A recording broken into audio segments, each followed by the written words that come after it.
So good morning, good afternoon, and good evening to all the speakers and the participants who joined here from different parts of the world for the inaugural webinar of the International Society of Pharmacovigilance South Asian chapter on the very important topic, that is the importance of pharmacovigilance in South Asian countries, which is jointly organizing by the Naipur Gauhati and PVCon Consulting Private Limited. I'm Dr. Krishna Undela as an assistant professor in the Department of Pharmacy Practice at Naipur Gauhati. Along with me, we have the following speakers who are going to share their experiences in pharmacovigilance during this webinar. So here we have Moin Don, CEO and founder, PVCon Consulting Private Limited, India, and Francisco Salvo, full professor of pharmacology, University of de Bordeaux, France. And we have Jan Patrick, director, Institute of Pharmacovigilance, who is joined from Czech Republic. We have here with us Professor Vivesan Murthy, Director Naipur Gauhati, who is a well-wisher of the program and the backbone of behind this program successful we are conducting. And thus, thank you for joining, sir. Now I request Dr. Vivesan Murthy, Director Naipur Gauhati, to give the opening remarks. Thank you, Dr. Krishna.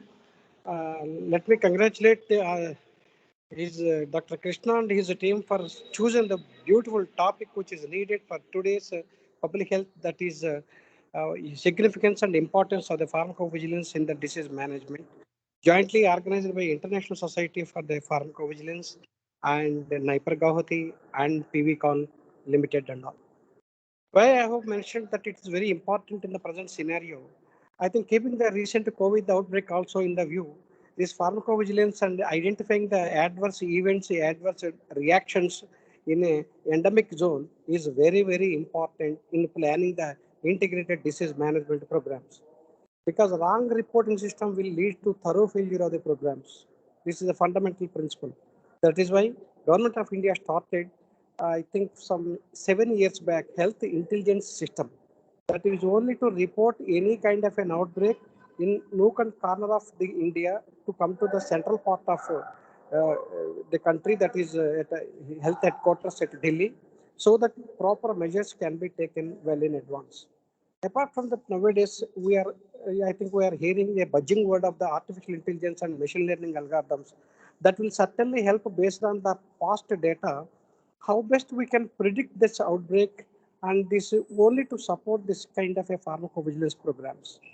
So this is the right topic chosen this time. And disease outbreak, what is the main cause for the outbreak is information lapse. Sudden appearance of the diseases in a non-endemic zone. Unfortunately, in non-endemic zones also the outbreaks are appearing, for which a vigilance system is very, very important, and the data reporting system has its own significance in the control programs. So I again once again congratulate all you and welcome the participants from the various parts of the world, John Patrick and Moin and Abhijit and all from various parts of the country. Let me say my sincere thanks on behalf of the Naipur Gauhati family for joining us and then sharing your immense wealth of your knowledge to the youngsters, scholars, faculty of Naipur in particular, and other scholars of this country and world in general. This seminar will certainly throw a light on what are the pharmacovigilance factors, important factors on priority basis, what can be taken up, and then how best they will help in the filling of the gaps of the communication lapses. The lapses should be filled with the gap so that that information will be vital, that will help the health authorities to take an appropriate action in an appropriate time at an appropriate place. Once again, congratulations, Dr. Krishna and your team, and welcome all the dignitaries to this wonderful dais. Also, I request any of the both Indian as well as foreign participants, please do come and visit Naipur Gauhati. We are having Adverse Drug Reaction Center, Pharmacovigilance Center, and our pharmacy practice department is dedicatedly working with the support of research scholars and students in the societal program, societal pharmacology, like how to assess the tribal health status of the both women as well as the children and all, so that by attaining the maturity of the 16 or 18 years, they will be healthy and they will strengthen the nation. In such way, our capacity building of the nation also, pharmacy practice department of Naipur Gauhati is playing a vital role. And with this introduction, with these few welcome remarks, once again, welcome all of you to this wonderful podium. Have a wonderful session. I am strongly feel that these deliberations will be recorded by our PP team, as well as they will be certainly useful for its subsequent applications in the health management. Thank you very much. Jai Hind. Thank you, sir. Thank you very much, sir, for joining with us, even though you are very busy in another meeting. Thank you for joining and giving you all the ideas towards this webinar. Thank you so much. Sir, happy to bring you to your notice and to all the speakers that we have received an overwhelming response from the participants from all over the world. A total of 880 participants registered for this webinar, including the participants from other countries, though majority are from India. We have the participants from other countries like Argentina, Armenia, Bahrain, Bangladesh, Botswana, Bulgaria, Burkina Faso, Ghana, Guyana, and India, Indonesia, Iran, Iraq, Italy, Jordan, and the Kingdom of Saudi Arabia, Lebanon, Liberia, Malaysia, Mauritius, Nepal, Pakistan, Philippines, Portugal, Singapore, Sri Lanka, Switzerland, UAE, United Arab Emirates, and as well as USA, United States of America. So thanks to all the participants who joined from all over the world for this International Society of Pharmacovigilance webinar, and first of its kind in case of South Asian countries. So with this brief introduction, now I'd like to hand it over the session to Mointon, CEO and founder of Pvcon Consulting Private Limited, to take over the first session that is on pharmacovigilance industry perspective. And one note to the participants that your audio and video is disabled at present. And at the end of the session, when you have any questions, you can raise your hand so we can enable you to be speak so that you can able to post your question to the speakers. Thank you very much once again. Krishna, can you please navigate and share my slide deck? I have some technical issues here. So, yes, I'll do that. Yeah, I'll do that from my side. Yeah.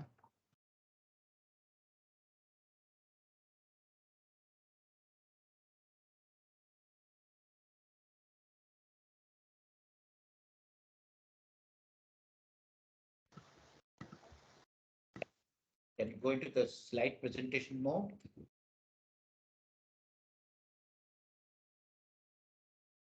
Hope you can able to see my screen. Yeah. Thank you very much. Am I audible, Krishna? Yes, sir. You are perfectly audible and visible as well. Absolutely. So thank you so much. You have really pumped in so much of noradrenaline by saying that there are participants from so many countries. So I'm so happy that our first South Asia ISoP webinar has been so successful that 800 participants have already registered. Many of them have joined, and they are not only from India, but they are from South Asian countries. And in addition to South Asian countries, there are many other participants coming from other countries. So this is a fantastic seminar, which is going to be happening now. And I'm sure most of them would be really able to get benefit out of the seminar, what they are attending. So let us start. I'm going to give them an industry perspective on pharmacovigilance. So my next slide, please. So friends, my bigger problem is, we have a very mixed audience today. There are students, there are freshers, there are healthcare professionals, there are people who have some knowledge about pharmacovigilance. There are some people who are not very naive and they have been working with pharmacovigilance. So I have to come out with a presentation which could be, we could balance that. It could not be too high or too technical for the naive participants. At the same time, it is not too basic for the participants who have been involved with pharmacovigilance domain. So the first question which comes to mind of any person who wants to attend or who wants to understand what is pharmacovigilance. So I would define pharmacovigilance is taking care of safety surveillance of a drug molecule throughout the life cycle of the molecule. So the safety surveillance starts right from the day when a pharmaceutical company decides to come out with a new molecule, and then they start their preclinical studies, which is basically more based on animal models. And from there on to the various stages of drug development. So, we start with phase 1, then we go to phase 2. From there, we go to phase 3. After the phase 3, we apply for new drug application. And in case if we are able to prove with the evidence of data that the new molecule which we want to come out and want to have marketing authorization holder, its efficacy overweighs its risk, and we get the marketing authorization, and then we go into the market. And then also the safety surveillance has to continue. In fact, the safety surveillance has to continue more rigorously in the post-marketing scenario. And the reasons for that, I will come to it in the few next slides. So if this shows you a very complicated and complex picture of what drug safety or pharmacovigilance is all about. So let me repeat that statement of mine, that pharmacovigilance is all about taking care of the safety of the patient, and with reference to the drug concern, right from the development of this drug to the post-marketing when the drug comes into the market. My next slide, please. So if you ask me, can you really tell me what is that one most important angle, or what is the crux of pharmacovigilance? So the crux of pharmacovigilance is this balance, risk vis-a-vis benefit. So what, as a marketing authorization holder, it is my obligation to ensure that the benefit of this particular molecule, which either I'm developing or which I have already developed and I have put into the market, at any given point of time, its benefit is always, it overweighs the risk of that particular molecule. So it is a dynamic situation which has to be monitored throughout the lifetime of the drug when it is there in the marketplace. So in the marketplace, when it comes, and if you realize through your various methodologies that there are some risks which were unknown at the time of developing the drug, and this becomes known at the time when the drug goes out into the market and many more people are exposed to this, then you have to think of some major which we call as risk minimization plan. And through risk minimization plan, we have to again bring this side down, and we have to have benefit more so that our benefit risk ratio goes in favor of the molecule. For any reason, if this risk cannot be minimized and it overweighs the benefit, then the marketing authorization holder, along with the regulatory agencies of the world, they decide that this molecule cannot continue in the marketplace, and this gets automatically withdrawn from the market, as we would see from our next few slides. So next slide, please.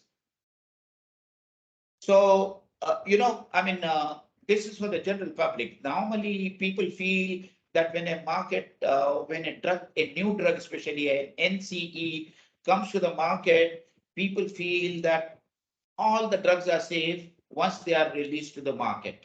The answer is no. All the drugs which hit the market, are which the regulatory agencies give you the marketing authorization, the assumption that they are totally safe and 100% safe for 100% of the people for 100% of the time, that is not the truth. The truth is that the risk and safety profile of a newly marketed drug is not fully known or documented. So we have many examples from the past. You can see the thalidomide baby on your right hand side. You can see the Vioxx on your left hand side. So we have interesting stories around thalidomide. We have interesting stories about Vioxx. So it's very simple. In case when thalidomide was released to the marketing, after all the European agency has released it or had given marketing authorization holder, if it was safe 100% for 100% of the people, then this thalidomide tragedy would have not happened. So the thalidomide tragedy, are there are number of drugs which have been removed after getting marketing authorization. This is a foolproof evidence that the drugs, when they are released to the market, they are not 100% safe 100% of the time for 100% of the people who would be using it, because at the time of releasing the drug are giving the marketing authorization, the entire risk profile of the drug is not known either to the regulatory agency and to the company who has actually come out with this new innovative molecule. Next slide, please. So those who are not very used to, I mean, some people will be shocked to see these figures, that how important is pharmacovigilance and how important is for all of us, all the stakeholders who are involved in the safety of the drug, that if they come to know about this figure, their passion, their care for pharmacovigilance and drug safety and the patient safety will increase many more times. I mean, people won't believe that there are 1 lakh deaths every year due to ADRs, adverse drug reaction. Can you imagine 1 lakh people dying every year because of the ADR? And there is a paper there. I have given you the reference of the paper. I'm not talking something fiction, right? There are over 2 million serious ADR in a year. ADR, one of the leading cause of the morbidity and mortality. Approximately 5 to 10% of all hospital admissions are due to ADR, and ADR is the 4th leading cause of death ahead of pulmonary disease, diabetes mellitus, and AIDS. So when you see this entire bucket, this figure, these figures are good enough to open my eyes, your eyes, and all the stakeholders who are associated with drugs, who are associated with safety, and who are associated with healthcare professionals, that if we do not take care, if we do not monitor properly, or if we do not do the safety surveillance, this is the data which is in front of us, staring in front of us, and we have to do every possible bit which is within our reach to reduce this. How safety can be, or how drug can be made more safe for its final user, and who are our consumers, who are our patients. Next slide, please. So I was talking to you about the fact which I have gathered, and there is a paper in NCBI, and I have just taken the headline from this abstract. I told you that a lot of drugs get released to the market, and this is a conditional release because the agency feels that, okay, at this point of time, whatever risks are known to this new drug, they are good enough, and they really at this point of time overrate the risk. They are also meeting, these drugs are also meeting some unmet medical conditions, right? But when this drug is being exposed to many more people in the market, and a study was conducted, and you would be surprised to see that the post-marketing withdrawal, by this we mean once the drug was given marketing authorization, and the marketing authorization holders, that is the pharmaceutical companies, along with the regulatory agencies, they withdrew 462 molecules and drugs because of adverse drug reaction. And this is a systematic review of the world for how many years? Between 1953 to 2013, in such short span of time, 462 drugs have been withdrawn from the market. So you can understand the gravity, the seriousness of drug safety surveillance and pharmacovigilance from this particular data, which I'm sharing with you. Next slide, please. One man, this question can come to anybody, especially the freshers, the students, that we spent almost 10 to 15 years.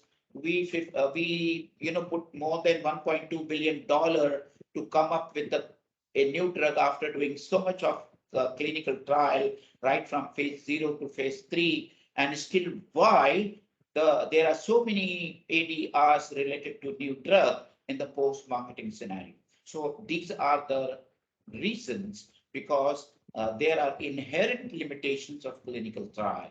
Okay, there are limited number of subjects in the clinical trial. We have never seen patient or subjects enrolled more than 3,000 or 5,000 throughout the clinical trial, that is right from phase 1 to phase 3.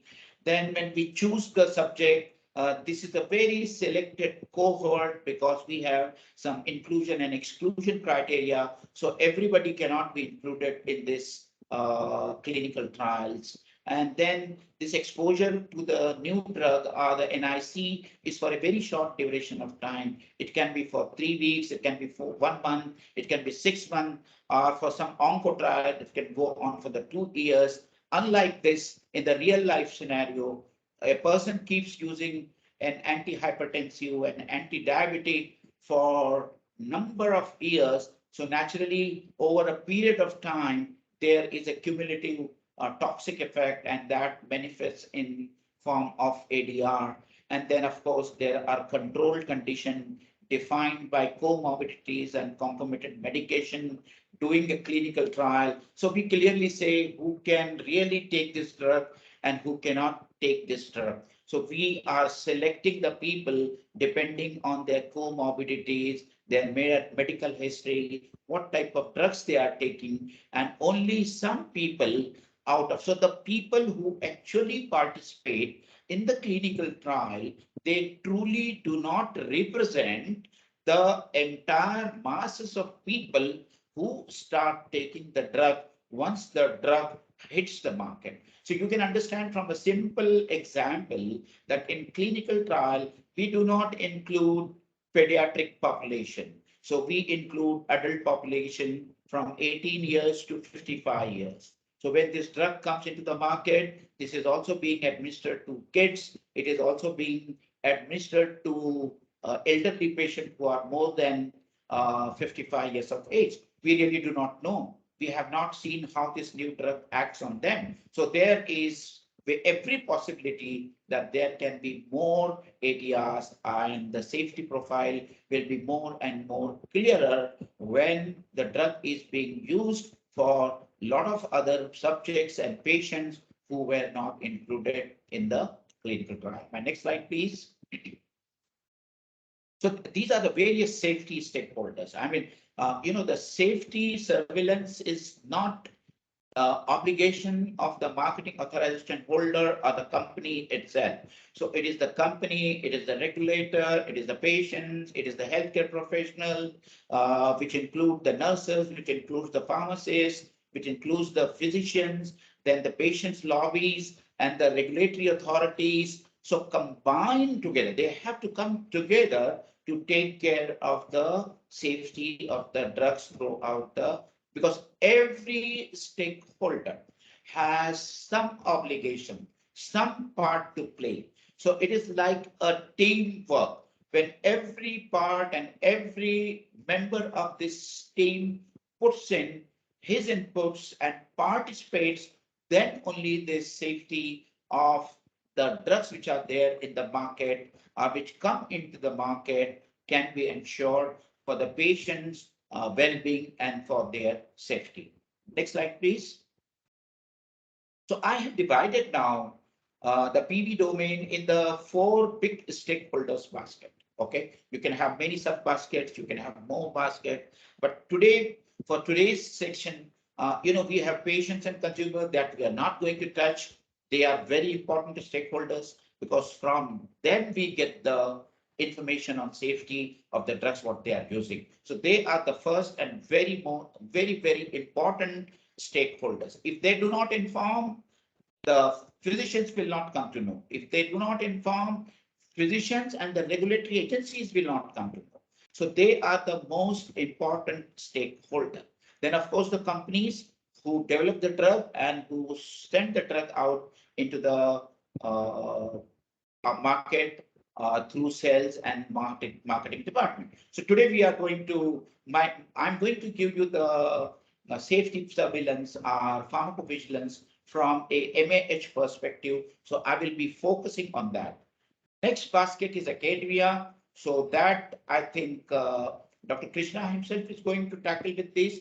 You will come to know that how important role academia is playing. And of course, regulatory agencies, you know that they are the watchdog of the safety and well-being of the patient.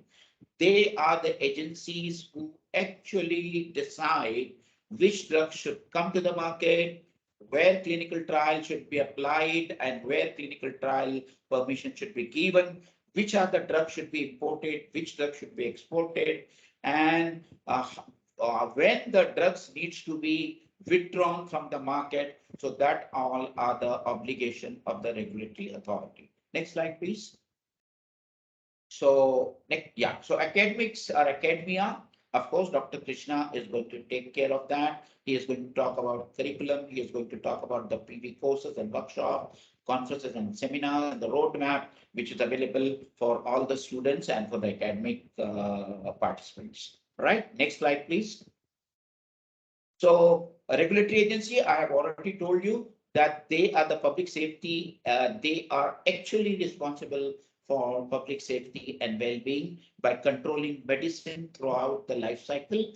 And they give permission for clinical trial and also import. And they also give marketing authorization permission. And also one very important factor, one very important their function is labeling changes. So ensure that all the stakeholders, including the patients and healthcare professionals, they know the latest status of the risk profile of the drug which is being administered to the patient. And of course, they also do inspection. And through the inspections, they also come up with the restrictions. And also, in case if some drugs need to be withdrawn because of the risk profile, they are the ultimate authority to take such a decision and impose this decision in the market and ask the marketing authorization holder to withdraw that particular molecule. Next slide, please. So, I just want to touch base upon Indian Regulatory Authority and the Pharmacovigilance program of India. This is a fantastic program which has been now going on. This was rolled on from 2011. It is very vibrant and really progressing. At this point of time, we have got more than 300 ADR monitoring center all over India. And I think we have reported more than 1 lakh ADR to the Uppsala Monitoring Center database. And we are one of the largest contributor to ADRs, which has been contributed to Uppsala Monitoring Center. Now we have the PV Center of Excellence through where signal detection is taken care of. And they have also come out with Indian Good Pharmacovigilance Guidelines released in 2018 for the industry folks. And, you know, the E2B mandated reporting by pharma industry has been initiated. And I'm very happy to share with you that 20% reporting has been achieved from the industry. So when they report to DCGI, they also report to Pvpi. And during this process, you know, we have our own learning, we have some own challenges that we do not have our own database. We are still using the Vigibase, and we are still depending too much on UMC. So in going ahead in future, I think we are going to take care of these challenges which we are currently facing. Next slide, please. Yeah. So when we come to the industry, if you see the industry, especially when you see the global scenario, and if you see the Indian scenario, so I'm going to talk about the Indian scenario, and because when you take an Indian scenario, then when you come to know every possible scenario which is existing anywhere in the world. Okay, so we have got local operating companies, we have Indian multinational companies, and we have very huge, big multinational companies. So there are all three types of marketing authorization holders, or three types of pharmaceutical company which are existing in India. So when you take up a local operating company or local pharmaceutical company, so they have been provided a new guidance document which came into being in 2018. This is still a guideline and this is not mandatory. And according to these guidelines, you have to have a pharmacovigilance officer in charge, like you have Qpbc elsewhere. Then you have to have a number of SOPs. They have enumerated what all SOPs or standard operating procedures should be there in place. And just like a PSMF pharmacovigilance system master file, you have to have your local pharmacovigilance system master file.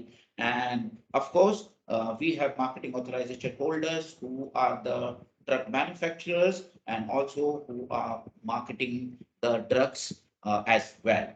Now, some of the Indian pharma companies have all in-house capability, including QPPV, to manage the entire gamut of PV domain. There are other companies, they have a hybrid system. They are trying to get PV outsourced work, and some work they do in-house, and setting up PV function to be compliant with the enter into regulated market. So there are a lot of Indian companies who are in the regulated market like EU or US. So they have to comply with the European regulations, US FDA regulations. So they are trying to set up a very robust pharmacovigilance setup so that they can comply with the international regulations. Next slide, please. So when it comes to a big national pharmaceutical company, I have been working with big pharmaceutical company for last 44 years, and I have become a consultant since 2011. And again, my association with big pharma companies continue. So when we talk about big multinational pharma companies, they have a very robust PV system. This is because they have to comply with all regulations of EMA, MHRA, FDA, and TGA, and such regulatory agencies who are very, very rigid about their regulations. Their regulations are very well defined, like EU Gpbc modules from 1 to 16. You can see CFR 310, 312, and 314. So very clear-cut, granular guidelines have been given in all this. And of course, you have ICH guidelines from E to A to E to F. And companies know that they have to comply with all these guidelines, because whenever they will be inspected by these particular agencies, these will be the standard against where their pharmacovigilance system will be inspected and audited. So, normally, how is their hierarchy, or how is their PV structure set up? So they will always have a global headquarters, then they will have regional headquarters, and then they will have affiliates and their offices, and then they will have business partners. And then in form of business partners, they can have vendors, they can have distributors, and all these business partners also become part of their global pharmacovigilance system. So when you take a big, huge multinational pharma companies, you can find these four pieces individually. Global headquarters for pharmacovigilance, a regional center, which actually helps all the affiliate countries. Then you have all affiliate countries offices, and then the last basket is their business partners and vendors, which includes also the distributor. Now, when we talk of global headquarters, we are talking about a very huge basket, a lot of activities which take place at the global headquarter level. I mean, those who have worked with the global headquarters are people who have been part of the pharmacovigilance system in a global company like Johnson & Johnson, or Aventis, or know what it is, they would know that what a global headquarter functions are consisting of. So they have the PV headquarters, they have a QPPV office. The QPPV will have its own office with the deputy QPPV, that they will have a safety steering committee, they will have an entire PVQA office of function, which is responsible for conducting internal audit. One of the companies where I was part of the PVQA, we had 70 people who were responsible for the entire GXP audit to do in-house. Then there are other important functions. They are very, very important functions, which are the interface with the pharmacovigilance. Pharmacovigilance cannot work without this interfacing company. So you have regulatory affairs who are responsible for the labeling with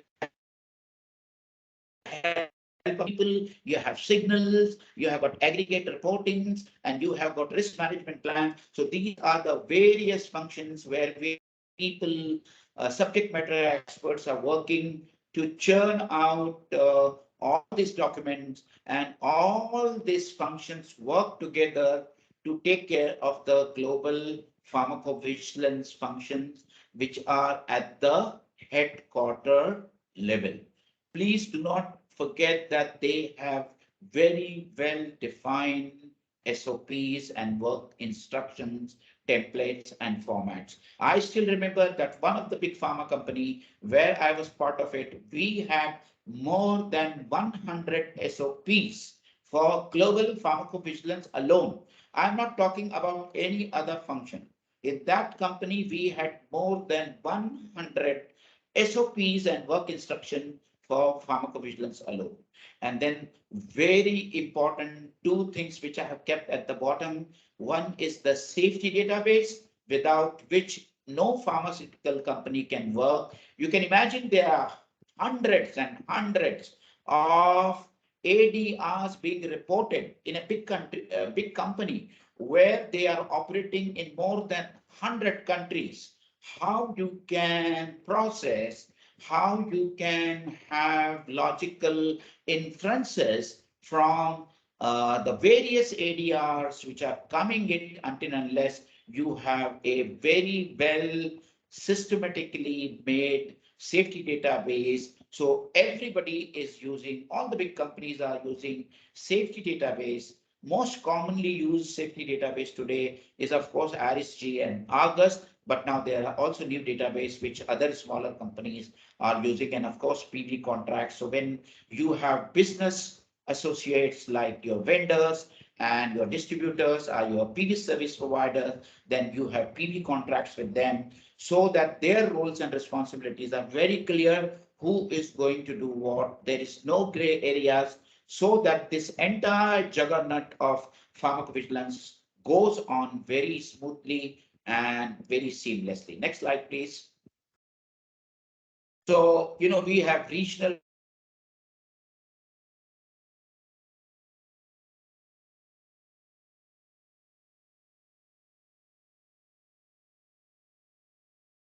example, within the Southeast Asia, you have Taiwan, you have got Indonesia, you have Malaysia. So all these countries can come together and form a cluster, and one office can really take care of this regional cluster. Then you can have a regional hub for all the various regions. So you can have a regional hub for Asia, you can have a regional hub for EU, you can have for US and Latin. So this regional hub will provide help, training, and oversight to the all the other local operating companies, which are actually covered by the regional hubs. And then, of course, you will have regional SOPs. Besides, you will have the global SOPs. And then when it comes to local affiliate offices, I think people can very well, very simply understand in this way that if Johnson & Johnson has an office in India, they are marketing their product in India. Sanofi Aventis, now it is Sanofi, if they have their presence in India. So in India, they will have an affiliate office. And then in this country affiliate office, they have a affiliate safety responsible person, or what we also call as a local safety officer. We will have local SOPs. This will be in addition to global and regional SOPs. In this local SOPs, we try to only cover those part which is very specific to the regulations of that country and which are not covered either by regional SOPs or global SOPs. Then the local regulatory submission of cases takes place through the local affiliate offices. So global pharmacovigilance people, they will send these cases to the local office and the local office will submit. Sometimes it so happens that the global people can also directly submit to EU and other big regulatory agencies. Okay. And then of course they are supposed to report all local cases to global pharmacovigilance so that this will be database in the global database. And of course, one very important activity with the local affiliate office does is local literature search. So whatever local medical journals are available in that particular country, it is the responsibility of the local office and the ASR and the LSO that he should find out which all journals are available locally. In case if they are in Chinese language, that they have to take care of those Chinese medical journal, find out in case if there are any ADR, there is any safety information in any journal which has appeared in print or electronically, this they have to capture and send it across an ADR or a safety information to their global people. And in case if it is in a non-English language, then this needs to be translated and needs to be sent to the original abstract or original article. So in a nutshell, this is the entire robust pharmacovigilance system which every big country or every big pharmaceutical company has. Please, next slide, please. So, now nowadays, as you must be knowing, and this comes as a very, this really augurs well for all the pharmacovigilance aspirants and people who are pharmacovigilance professional. According to one of the surveys which I saw from PwC, that 67% of the pharma industry is outsourcing their pharmacovigilance work to the service provider, pharmacovigilance service provider, KPOs, and their ideal destination is either India or Manila, and to some extent, some of the Latin countries. And India is the most desirable country. And you would be surprised to know when I go forward with my next slide, they are doing entire case management with India. So end-to-end case processing. Sometimes they say that you do the case processing partially. There are different models. What I mean by different models, some of the pharma companies says, hey, look, we provide you that you log into our database and you process the cases in our database. And some of the companies, they say that, okay, you use your database and you provide the entire process case to us, and we will submit it to the regulatory agency, and we will do also the databasing through E2B electronic submissions. Okay. And there is a second and third big basket is medical writing. So in India and all these other KPOs, they are writing PSUR, PEPRAS, PADAS, RMPs, and of course, as you must be knowing, there are a lot of call centers which are operating from India. Next slide, please. I know I have already finished my time. I will just finish up in 1 or 2 minutes time. So this is the entire PV juggernaut when you look at a very huge company, what I have been talking of. So there are various baskets, there are various functions, and which has been encompassed or encircled by Q. So you have to have a QMS system to take care of each and every function which becomes part of your pharmacovigilance function.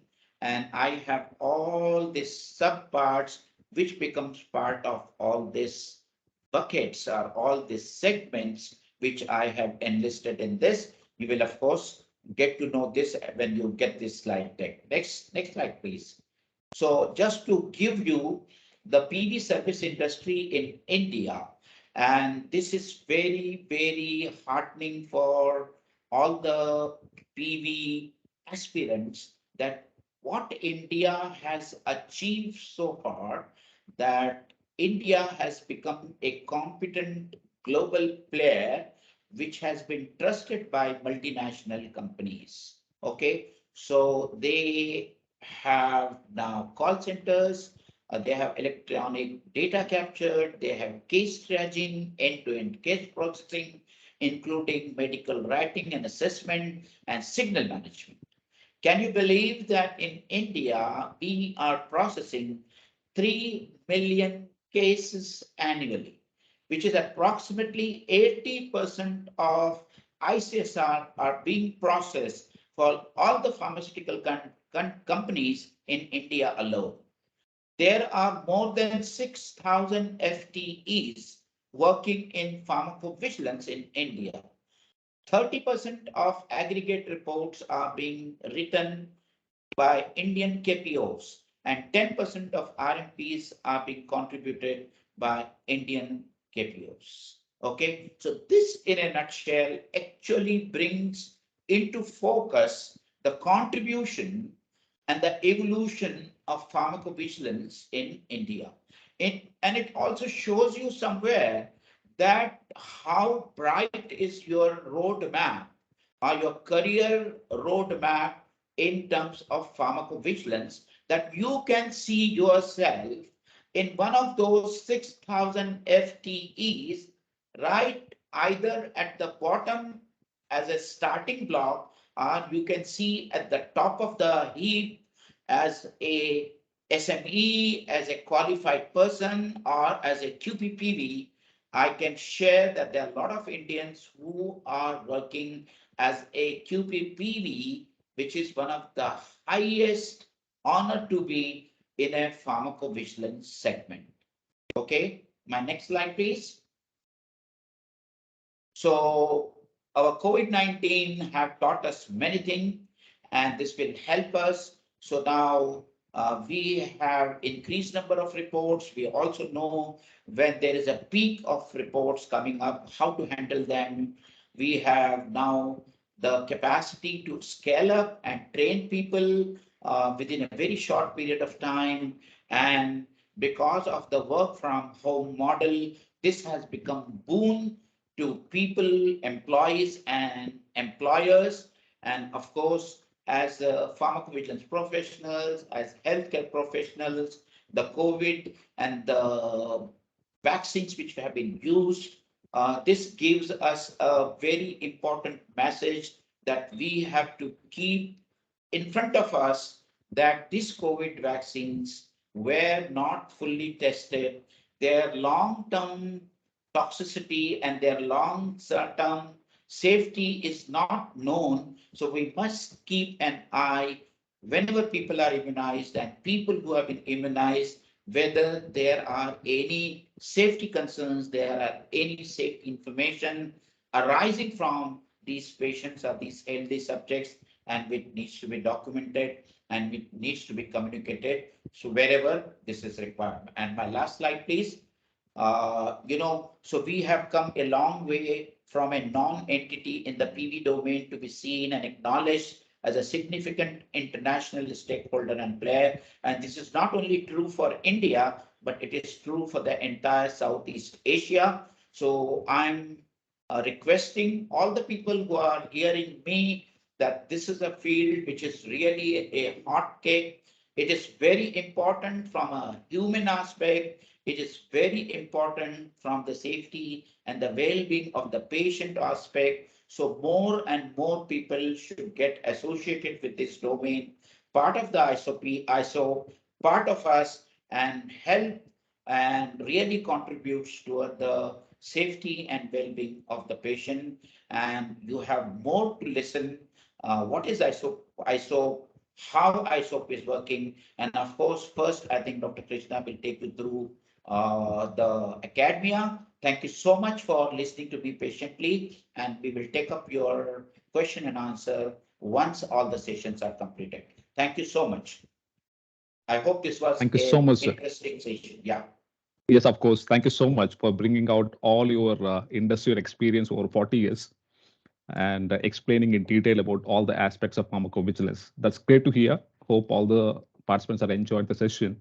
Without wasting much time and because of lack of time, maybe we can go further to the next session and all the questions we can take up at the end of the topic, at the end of the session.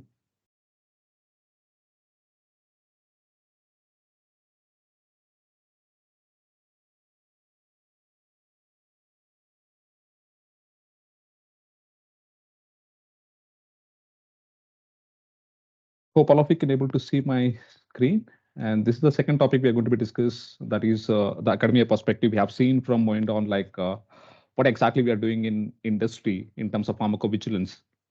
So let us have a quick look on what is happening currently in academia in terms of pharmacovigilance, right? That's what we're going to be discussing now. And we need to start, I think, what are the presentation you're going to be make for pharmacovigilance, we need to certainly start with a definition. And before going even to that, I have no relevant conflicts of interest to disclose. And whatever I'm going to present today about academia perspective in pharmacovigilance, all are my opinions towards the pharmacovigilance and my experience in the last 10 years in the area of pharmacovigilance. And the first thing we need to discuss in terms of pharmacovigilance, as you know, that there is a definition which is given by the WHO for the pharmacovigilance. I'm sure that all the audience joined here are very much aware of this definition, that is science and activities which are relating to four important things, that is detection, assessment, understanding, and prevention as well of adverse effects. And importantly, I have bolded here, it is also consists of any other drug related problems. Most of the times we may think that pharmacovigilance is meant for only adverse drug reactions, but the pharmacovigilance definition also consists of any other drug-related problems we can report under the pharmacovigilance as per this definition given by the World Health Organization. And I'm sure all of us are aware how exactly the pharmacovigilance started in the world. It is mainly because of the thalidomide disaster happened in 1961, and most of the European countries are affected because of this, and especially the Germany, where the first case was started. And because of that reason, the World Health Organization started in 1968 that created the program called Program for International Drug Monitoring to get all the adverse drug reactions for the medications from all the countries. And then later on in 1978, the Swedish government as well as WHO, they established something called Uppsala Monitoring Center. And the Uppsala Monitoring Center now become, or that time in 1978 became that the coordination center for this particular program, that is Program for International Drug Monitoring. And if you want to understand what is the importance of this program and why the WHO started and UMC is carrying forward this program of international drug monitoring, it is mainly to ensure that the early signs of previously unknown medicine-related safety problems, nothing but adverse drug reactions, which are identified and information about them are shared well through all the healthcare professionals and the stakeholders. And also action is going to be taken upon those adverse drug reactions, what we're identifying newly. So that's what the main intention to start this program by the World Health Organization initially. And all of us know that the Uppsala Monitoring Center is one of the collaborating center for pharmacovigilance under the WHO. And apart from this UMC, there are many other, in the sense there are 5 more centers, collaborating centers for pharmacovigilance under WHO. If you see that, what are those? WHO Collaborating Center for Drug Statistics and Methodology. So all these collaborating centers are mainly responsible for different activities under the pharmacovigilance. And this collaborating center in Norway established mainly for the purpose of drug statistics and methodology. And the one which was established in Ghana, that is a WHO Collaborating Center for Advocacy and Training in Pharmacovigilance, mainly responsible for all the training aspects related to the pharmacovigilance. And there is one center established in Morocco, that is a WHO Center for Pharmacovigilance, mainly to boost up the strength of pharmacovigilance in the African countries. And they have also established a collaborating center in Netherlands, called it as LAREM, a very important collaborating center for WHO in terms of pharmacovigilance in education and patient reporting. They are doing wonderful job in terms of patient-reported adverse drug reactions. I think majority of the reactions what they are receiving is mainly from the patients, not from any healthcare professionals or industry. And the last one, and very important one, I think where we are residing now, the Pvpi recognized as one of the WHO collaborating center for pharmacovigilance activities, especially in terms of public health programs and regulatory services in 2017. And from that time onwards, Pvpi also become one of the collaborating center for pharmacovigilance under the WHO. So these are the basically the 6 collaborating center for pharmacovigilance established by the WHO, World Health Organization. And this is the picture taken on 30th October 2017. There is a foundation stone laid down for this collaborating center of pharmacovigilance, and it is mainly responsible for pharmacovigilance in public health programs as well as the regulatory services. The PVPA is meant for that. And if you want to know more about this PVPA, like IPC, they're doing a wonderful job in the area of pharmacovigilance from 2011, actually speaking. Not only the pharmacovigilance, they're also mainly responsible for releasing the Indian Pharmacopoeia. As you know, that 2022 edition released recently in July. And also one more important responsibility of this Indian Pharmacopoeia Commission is to bring out the national formulary of India, similar to the other countries, just to have a formulary which all the healthcare professionals can follow during their practice. And the recent one, the 6th edition of NFI, released in 2021. And more importantly, they are the National Coordination Center for Pharmacovigilance Program of India, PVPI, which is running successfully from past 10, 12 years. And background, I think most of us already know about the background of this Pharmacovigilance Program of India in India. I think because of this, all the credit about the pharmacovigilance, I think maximum we can give it to this pharmacovigilance, especially in terms of academia. How the people got to know about pharmacovigilance means it's mainly because of the PVPA and its activities from 2010, the Pharmacovigilance Program of India. And in July 2010, the program was started, initiated by the CDSCO. It comes under Ministry of Health and Family Welfare, Government of India. And that time in 2010, when they established first time, AIIMS New Delhi was a national coordinating center for this program. And as we know that they have started with the 22 ADR monitoring centers initially when they started PVPA program in 2010. And later on, they have shifted in 2011 April. They have shifted this coordinating center from AIIMS New Delhi to the NCCP, that is IPC Gazebab. And from there, I think it has taken to the next level, and where many ADR monitoring centers started after that. And currently, there are more than 600 AMCs are there under this PVPA program in different hospitals in the nook and corner of India. And if I'm not wrong, I think the exact number currently is 606 AMCs are available currently in India, which are monitoring all the adverse drug reactions from all the patients and reporting to the PVPA. And till now, we have reported more than 6 lakh adverse drug reactions from PVPA to the Uppsala Monitoring Center. That is a pharmacovigilance, national coordinating center for pharmacovigilance activities. And this is a reporting pattern is going to be there in PVPI network. And as we know that AMCs are there, ADR monitoring centers, which are there in most of the test kit hospitals. And whenever they identify any adverse drug reaction, they're going to be shared with the IPC Gazebab, where the PVPI is located as a national coordination center. And there we have various panels as well as committee members, and they're going to be scrutinized all these adverse drug reactions. And finally, they're going to be shared to the international platform that is called Uppsala Monitoring Center. They're going to be shared all these adverse drug reactions, what we have identified from India, they're sharing to the international platform. And not only from India, apart in the part of this program, that is pharmacovigilance program of UMC, currently more than 190, if I'm not wrong, I think more than all the countries are participating in this program. And they're sharing all these adverse drug reactions, what they're identifying from the country to the UMC, Uppsala Monitoring Center. And not only from these area monitoring centers, the PVP is getting good number of adverse drug reactions from industry nowadays. And every month we are going to get the statistics, and we can see that there are good number of areas reporting by the industries, various industries to the PVPA, the Pharmacovigilance Program of India. And how exactly we are going to be report, I think there are so many vigis. As a student, you should be aware of it. What kind of vigis are available and what's the purpose of each and every vigi. And all these vigis are basically developed by Uppsala Monitoring Center, meant for some purpose. For example, the vigi flow is there. It is mainly meant for reporting all the areas from the AMCs to the PVPI. And from PVPI, it will reach to the UMC through the vigi flow. And later on, once there is a vigi flow, certainly we need to store all the data, all the areas in a database. And the database, which is developed by UMC for storing all these areas, what they're reporting, currently they have more than 29 million adverse drug reactions from all these countries. And where they're storing means it is in a database called Vigibase. And Certainly, they need to perform analysis. It is not that just they're getting the areas and they're recording it in a VG base. They need to analyze all these areas to find out the new signals for new medications or existing medications. And all the analysis currently are performing by using the Visualize. And even though we don't have an access for all this, it is restricted to the particular people. And we have only thing with us which we can access, everyone can access, is a Vigi Access. You can go and type in Vigi Access in Google Vigi Access. You can go to the platform, you can search for any medication, and you will get to know what kind of adverse reactions we have reported for that medication from all the countries. You can get to know very easily. That's what is called as Vigi Access. You can get all the information there. And these are the snapshots of all these Vigis. You can see here, this is the Vigi Flow platform where we can enter all the information. Whenever you identify any adverse reaction, we are going to be enter it here, and you can click a button so that it will reach to the Pvpi directly. And VG based we cannot able to see actually. So there is a database where all the areas are stored basically in UMC.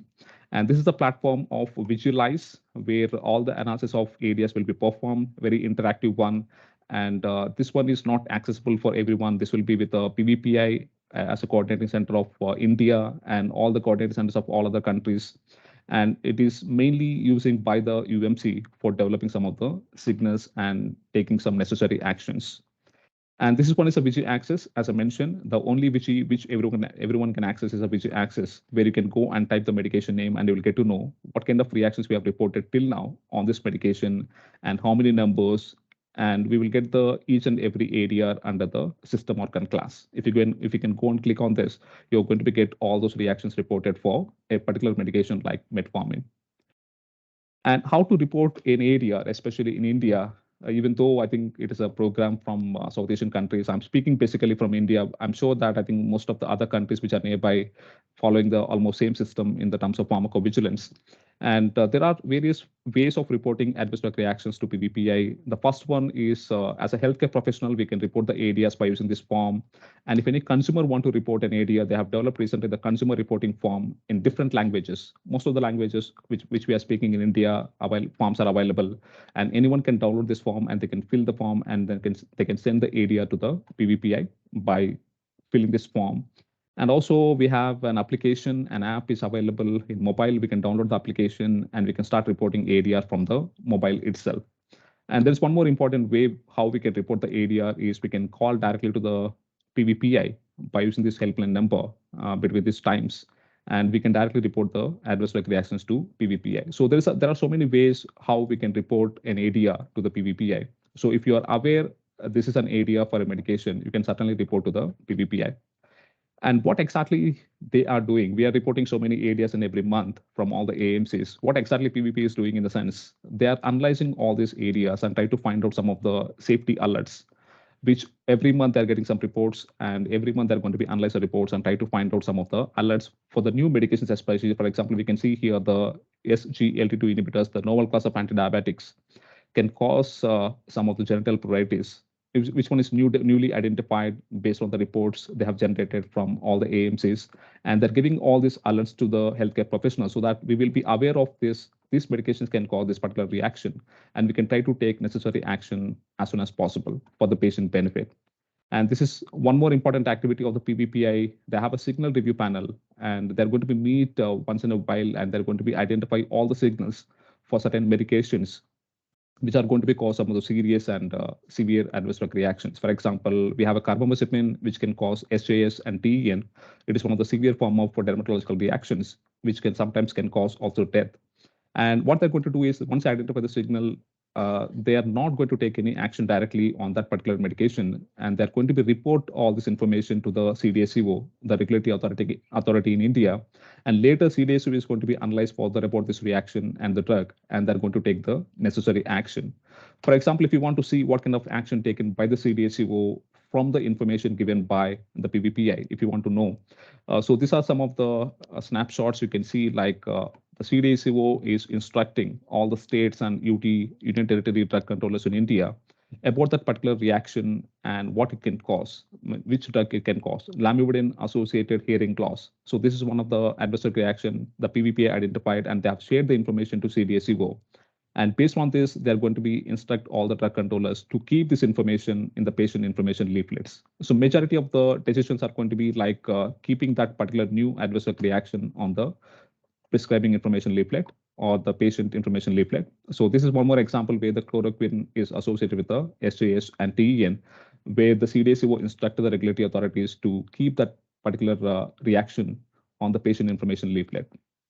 So that is about mainly the Pvpi, how the Pvpi is contributed to spreading the concept of pharmacovigilance, especially in India, right? And if you see the curriculum of pharmacovigilance, and thanks to Pharmacy Council of India, PCI, they brought this new syllabus for this B Pharmacy, the bachelor level course in India, and where they have introduced the subject of pharmacovigilance in the semester 8, that's the last semester in the 4 years B Pharmacy course, as one of the optional subject.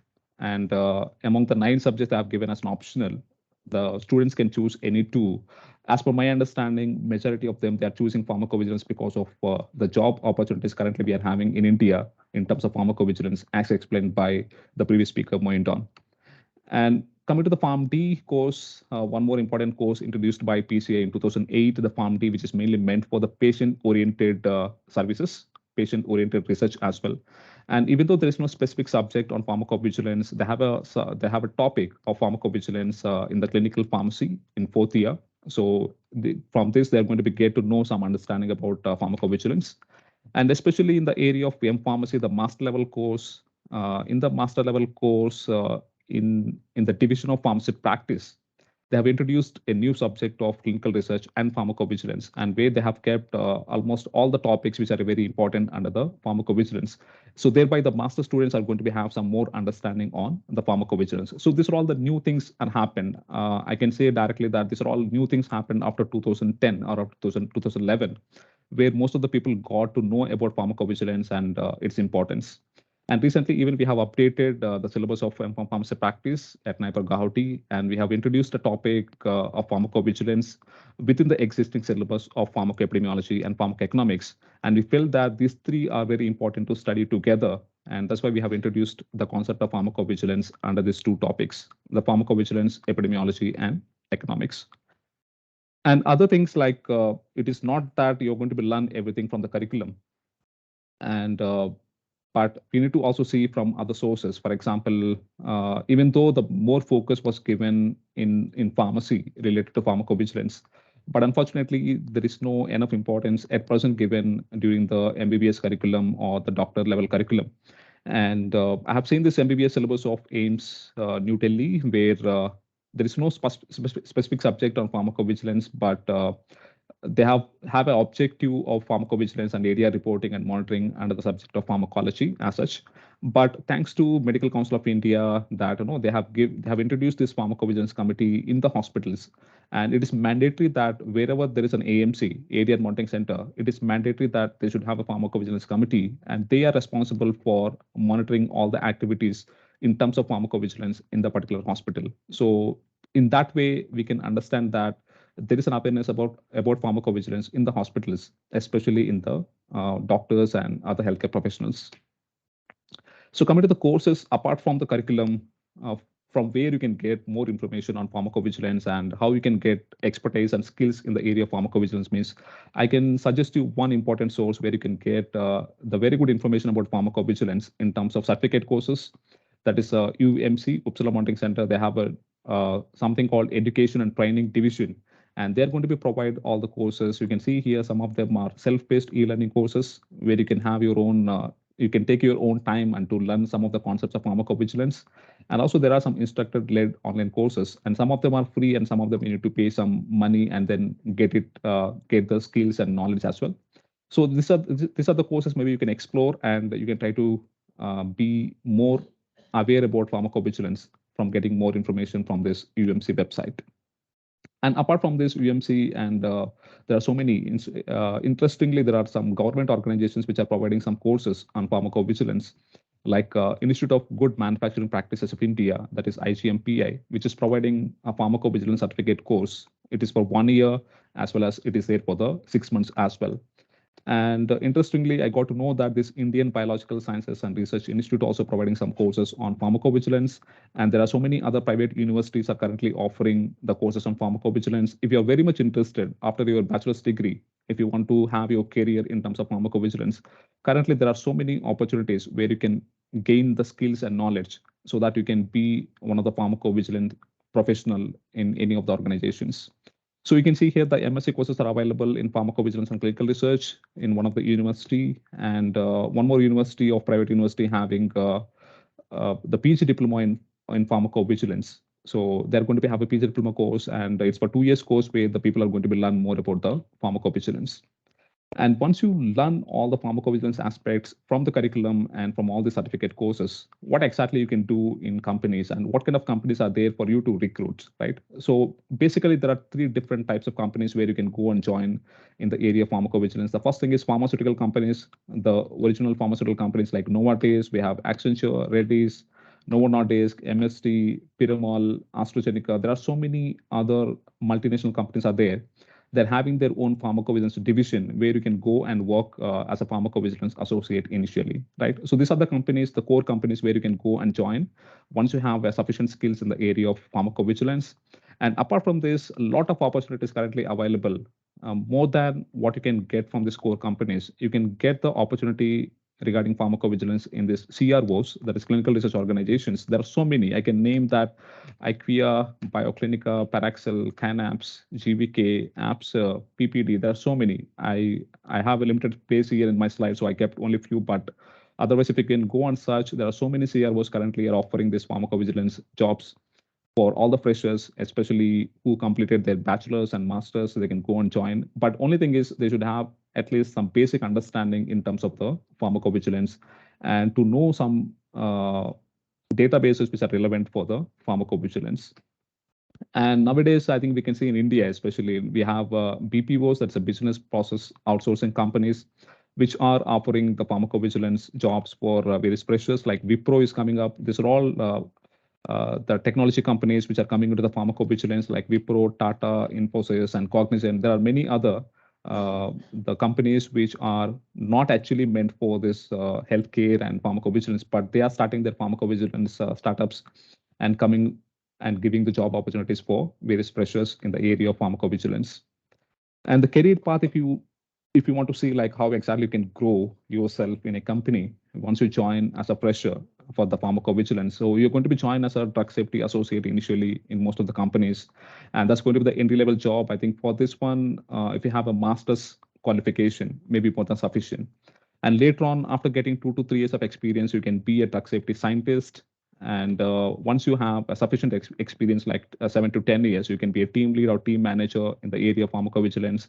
And finally, one day you can become even the director and vice president of that company, especially for the area of pharmacovigilance. So there is a well growth in terms of pharmacovigilance in any company. And if you can start a position, certainly you can be a leader one day in the area of pharmacovigilance. I think all this are already explained by Moindon during his presentation, how exactly the pharmacovigilance will be there in industry. So apart from these industry jobs, what you can get in the area of pharmacovigilance, if you want especially a government job in the area of pharmacovigilance, and NCC, PVPI, the Pharmacovigilance Program of India is offering so many jobs in terms of pharmacovigilance, especially you can go and work for the PVPI in Ghaziabad in various positions which are meant mainly for the pharmacy and healthcare people who completed their masters. They can go and join as a research scientist, or they can go and join as a technical assistant, and even they can work as a technical associate for pharmacovigilance in the AMCs. As I mentioned, more than 600 AMCs are there, and in majority of the AMCs, there are technical associates who are going to be work for the Pharmacovigilance Program of India. And for that, PharmD students and maybe who completed M.Pharm Pharmacy Practice or other master degrees, they're eligible to go and work for this AMCs as a technical associate. And there are opportunities currently. And I think you can see, if you can follow the website of PVPI, you can see there are so many job opportunities in terms of pharmacovigilance. And all these job opportunities, certainly they don't come to you directly. You need to follow a few things. You need to update yourself and all these things. Like, first of all, you need to have a LinkedIn account where you can post your CV and you can follow all the relevant organizations in terms of pharmacovigilance. You will get to know where are the opportunities.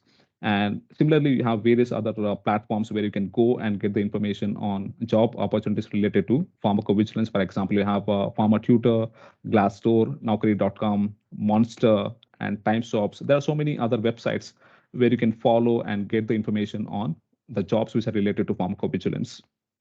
So I thought that I can give it to you based on my understanding about pharmacovigilance from academia. I thought I can explain to you all this. So thank you so much for your attention. And hereby I'm closing my session, and we can give the podium to the next speaker without wasting much time, and we can take up all the questions at the end. So I'd like to call upon next. We have here with Francisco Salvo, who is going to be introduced about ISoP. Thank you, Francisco, for joining from France. Hello, everybody. So we understand that this is not daytime for you, and even though, thank you for joining.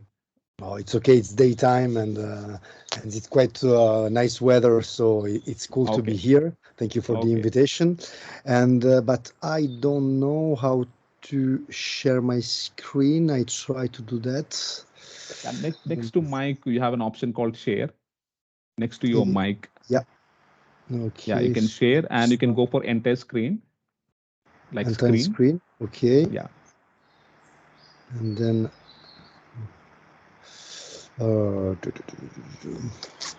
I'm sorry, I'm not so. So share. Okay. So once you click on the, we can able to see your screen now. Perfect. Okay, you're able? Great. Yes. And we can see you as well. Okay, thank you very much. It's really a pleasure to be here. It's my first time because I was elected in advisory board of ISoP in the last elections. So it's my first time that I can speak on behalf of ISoP as moreover as a ISoP chapter coordinator. Just to see if I were to say some words about me. I'm a medical doctor. I'm with PhD in pharmacovigilance and pharmacoepidemiology. I'm 44 years old, and I like to introduce European people because I'm Italian and French, and I believe also that Europe is a really nice country for pharmacovigilance, for pharmacovigilantes. So I'm professor of pharmacology at the University of Bordeaux, and from 20 years I'm really passionate in drug safety. Concerning research, I'm researching on signal detection, risk quantification, and impact. I am the chief of the regional center of pharmacovigilance, and I'm also engaged in a lot of teaching concerning Master Year 1 and Master Year 2 in pharmacovigilance and pharmacoepidemiology. My last, I would say, interest is to provide Master Year 1 and Master Year 2 as postgraduate diploma, also short course on our topic to students, 100% online. I'm the coordinator of a program that is named the European Program in Pharmacovigilance and in Pharmacoepidemiology. 6 universities, European universities together, 4 pharma industry as associate partners, and also we are partnered with ISoP as core provider partners. And 50% of our students are outside of Europe, so it could be maybe of interest to you to look at this program if you are interested to increase your knowledge in pharmacovigilance and pharmacoepi. So concerning my speech, I will speak about the society, our International Society of Pharmacovigilance, structures, area of interest, and the scientific board. Some slides for presenting you the student group and the events that we organize some year, and then thereafter some take-home messages. So concerning the society, it was founded in 1992 as European Society of Pharmacovigilance, and then in 2000 we became international, so go beyond Europe. It's a global, professional, independent, and not-for-profit society, open to anyone as an interest in safe and effective use of medicinal products. So we aim to improve, to foster science, learning, and research in pharmacovigilance in all the countries of the world. So we can provide opportunities for networking in a friendly environment. So for collegial and convivial support among among friends of pharmacovigilance professionals.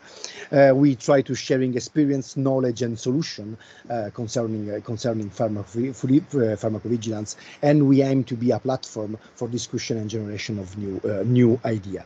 We, of course, as other medical societies, organize meeting and education and affordable training, in particular for low-income countries. So we have a website, isoponline.org, and you can find almost all information that I provide to you today. In particular, if you are a member. So it's a society that is based on members.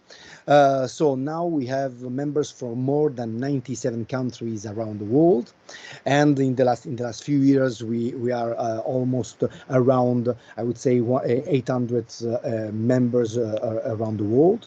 The 2022 seems a nice year for us because we hope to arrive before the end of the year at 1,000 membership, and it's clearly the scientific society working in pharmacovigilance that is the wider. So why became member of that? You can become member because you will have reduced registration fees for ISoP annual meeting and for training courses. You will have access to webinars that could be live or recorded, and access to every ISoP online annual meeting presentation.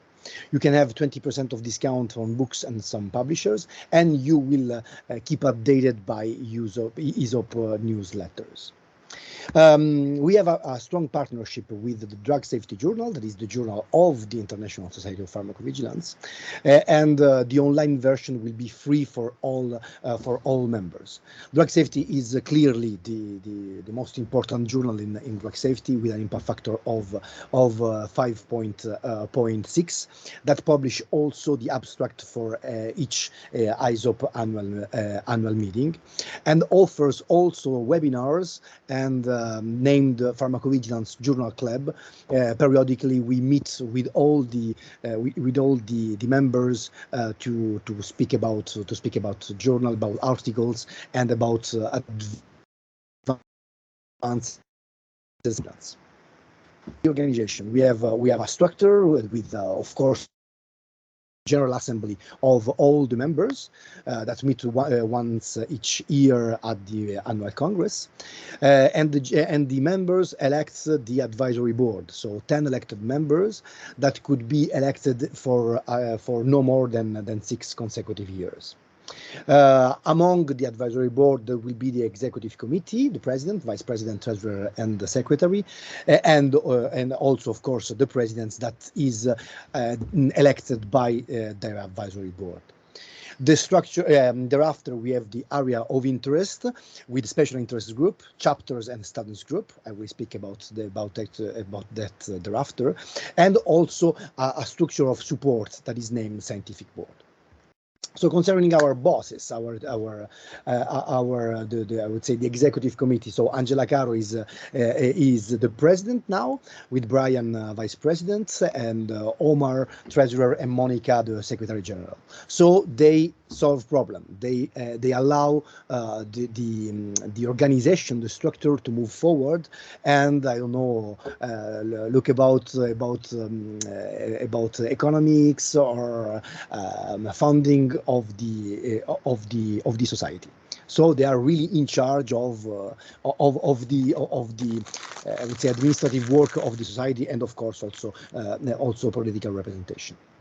So thereafter I'm among the advisory board. You have all the people here, and we have different I would say different roles. For example, Mayada is in charge of communication, me about chapters, Maribel about special interest group, and Manal about students, to coordinate students that would like to improve the life of the organization. So concerning the special interest group, that I think that is one of the most important structure of the ISoP, is a group of ISoP members that acting, of course, as volunteers. Every one of us is volunteer, that works on specific and relevant topic that, of course, are within ISoP scope and aims. For example, risk communication. We saw with the vaccine campaign how communicate effectively about risks could be really important in pharmacovigilance. Thereafter, we have risk minimization area, medication errors that are, I would say, a new field of pharmacovigilance, because in the I would say old definition medication errors was not on the field of pharmacovigilance. Safety of medical device.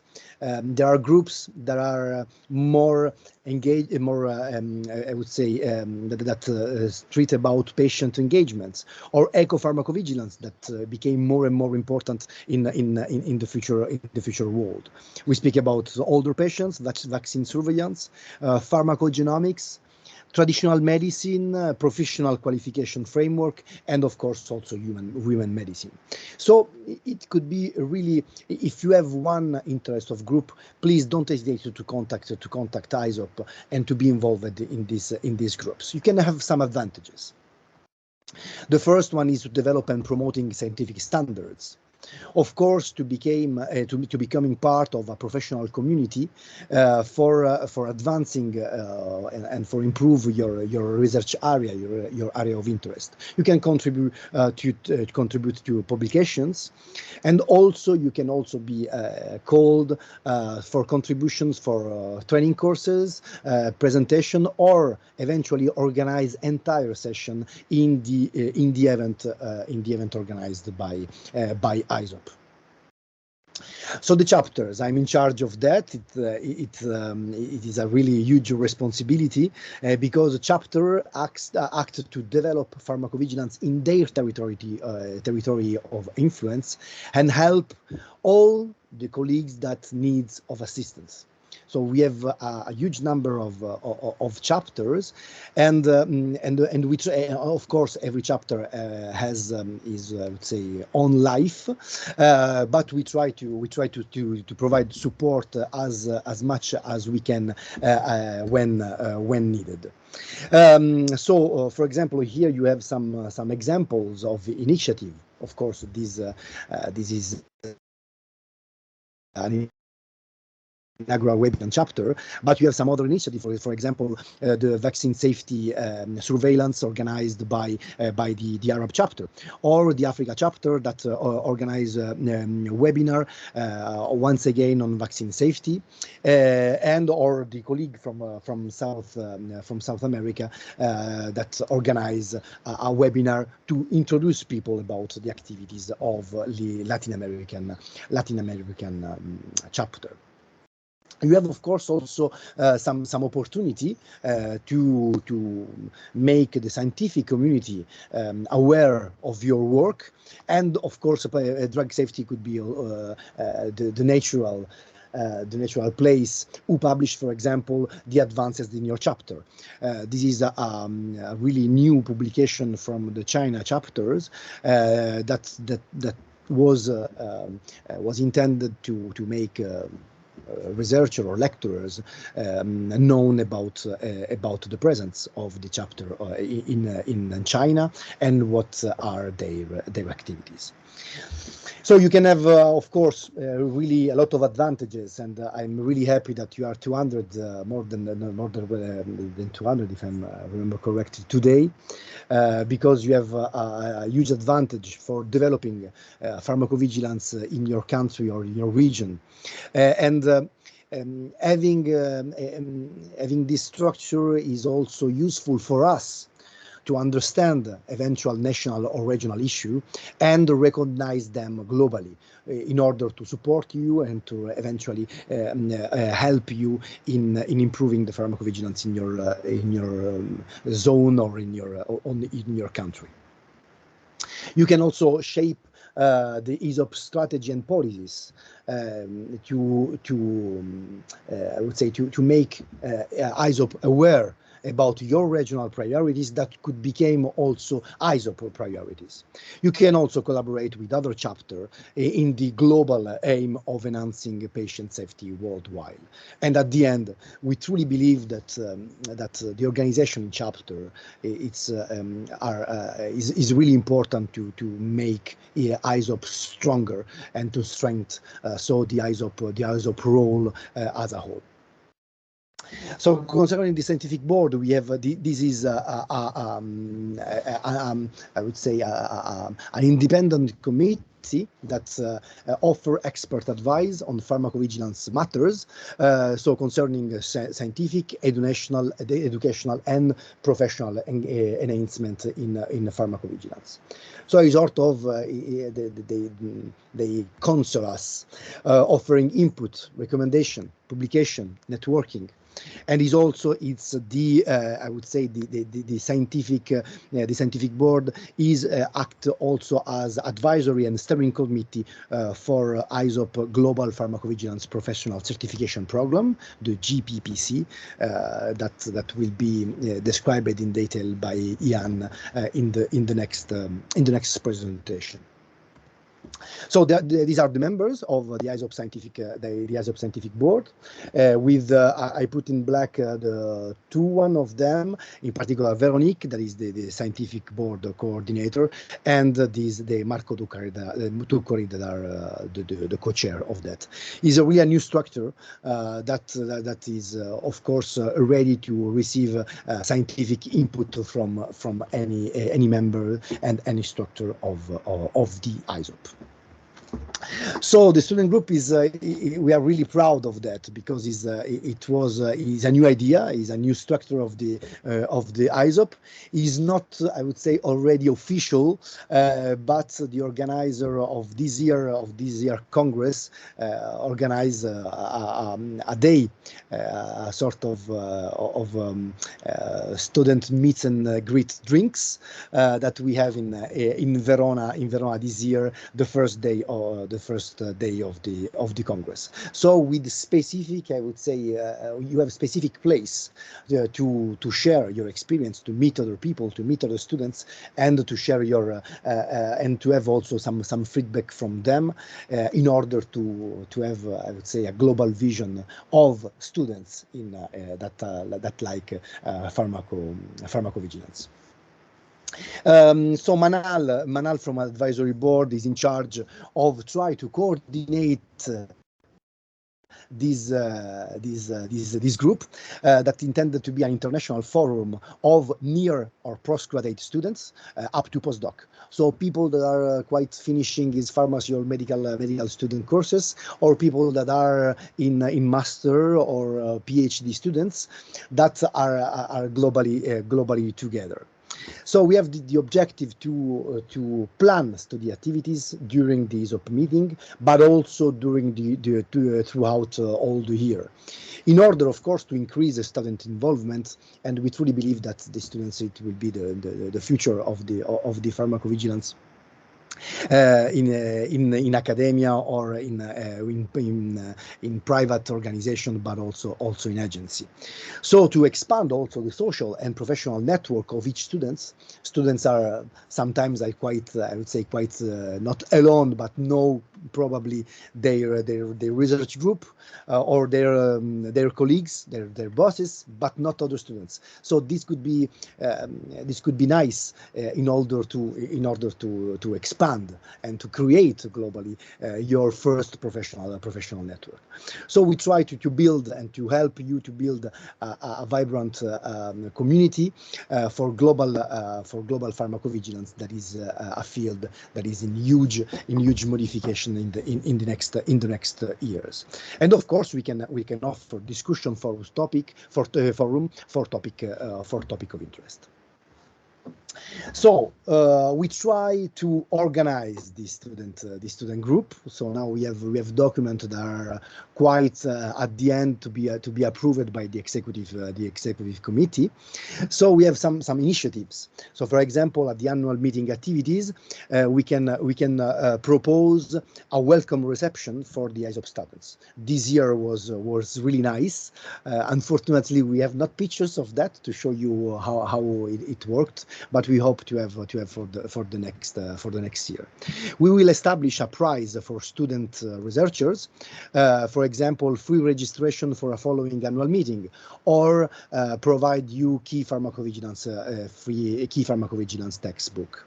And we try to have a sort of newcomer launch corner where students attending for the first time ISoP can sit down with key people of ISoP and pharmacovigilance worldwide, thus having a chance to gain a better understanding of ISoP and of global pharmacovigilance. So the events are globally one of the most important part of each medical society. So with meetings and days that are entirely dedicated to drug or patient safety, if you prefer.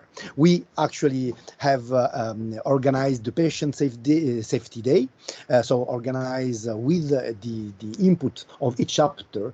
So the 7 and 8 of September this year, from a lot of chapter we have an online symposium concerning the patient safety day. But we organize also, of course, a meeting like that one on online meetings or webinars, so from chapters or special interest group, and as I said before, the Pharmacovigilance journal club. Thereafter, we are a society that is really engaged on training program, so on events that concerning training. So because ISoP promotes the safest use of drug throughout contributing to appropriate education in pharmacovigilance. So we have training programs that are classical, I would say, basic or advanced pharmacovigilance for 1 or 3 day courses. Thereafter, and you heard already before, we have training courses organized also with the UMC, the mid-year training courses, and the training at annual meetings. So at annual meetings, 1 day before each conference, we try to have training, in particular, of course, for students on topics of interest in pharmacovigilance.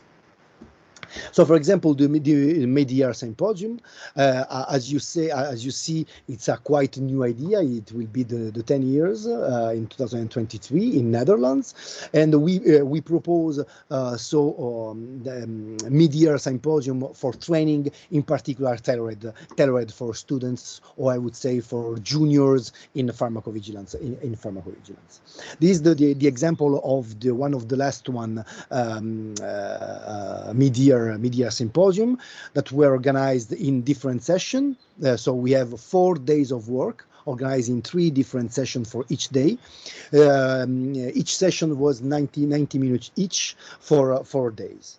We have, of course, the classic formula that is in classroom, so face to face, but also we can propose online, entirely online formulas, but also blended formulas with, I would say, the theoretical part online, and eventually one day in person to know each other and to apply the theoretical part that you received before. So these are the ISoP annual meeting. You see that we did 1 meeting per year. The last meeting was in Verona. And it was really a fantastic meeting, speaking about a new era of pharmacovigilance with challenges and opportunities. I truly believe that was really an outstanding conference. I started to be in ISoP in 2004. Of course, there were a fantastic congress, but this year in particular, I was really impressed about the work that the advisory board and the local organizing committee did. Almost all important aspects and innovation of pharmacovigilance were treated, and I truly believe that it's important to say to that, because when you became member, you can have access to all the presentations, all the slides that were presented. So this could be a nice occasion for you to have really an updated knowledge of what happened in pharmacovigilance today. But what will happen the next year too. So because we have, of course, the Congress, but we try also to have a friendly part. So each Congress will every time will have a gala night, and these are some pictures from this year gala night in a fantastic framework, and with the fantastic people, and you can see me here and here with a lot of colleagues. So we try to have knowledge, but also serious fun in ISoP Gala dinner. The next year will be in Bali, so in Indonesia. So save the date for that, is from 6 to 9 of November in Indonesia, and we truly believe that will be a nice occasion to meet each other and go forward in pharmacovigilance. So just some key messages. I think that ISoP is the best place for you for increased knowledge in pharmacovigilance for every pharmacovigilance. So students or advanced one, nothing matter. So improving the knowledge of pharmacovigilance means directly improving pharmacovigilance, and of course have a professional network that is really useful in our work. I think that every member is open, kind, and engaged in what we did, and I really hope that we can keep in touch and see you the next year in Bali. Thank you very much for your attention. Thank you so much for Francisco for joining and representing ISoP and explaining each and every aspect of ISoP. I'm sure that it's very interesting to all the audience, especially who joined from India and all the Asian countries. I'm sure that we are going to be raising some membership and active membership.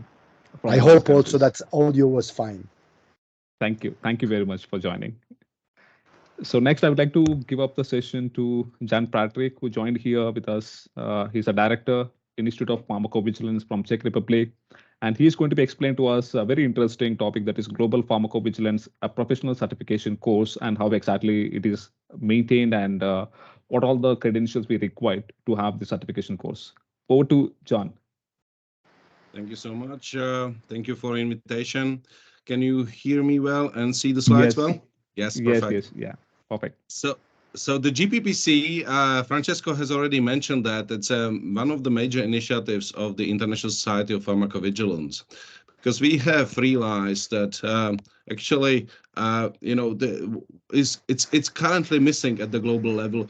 You have seen that it is developing in the Indian level and in many other levels, but at the global level, it's still missing. Before we go there, just my declaration of the conflicts of interest. I'm a director of the Institute of Pharmacovigilance that is actually delivering the Gpbc and working as a volunteer.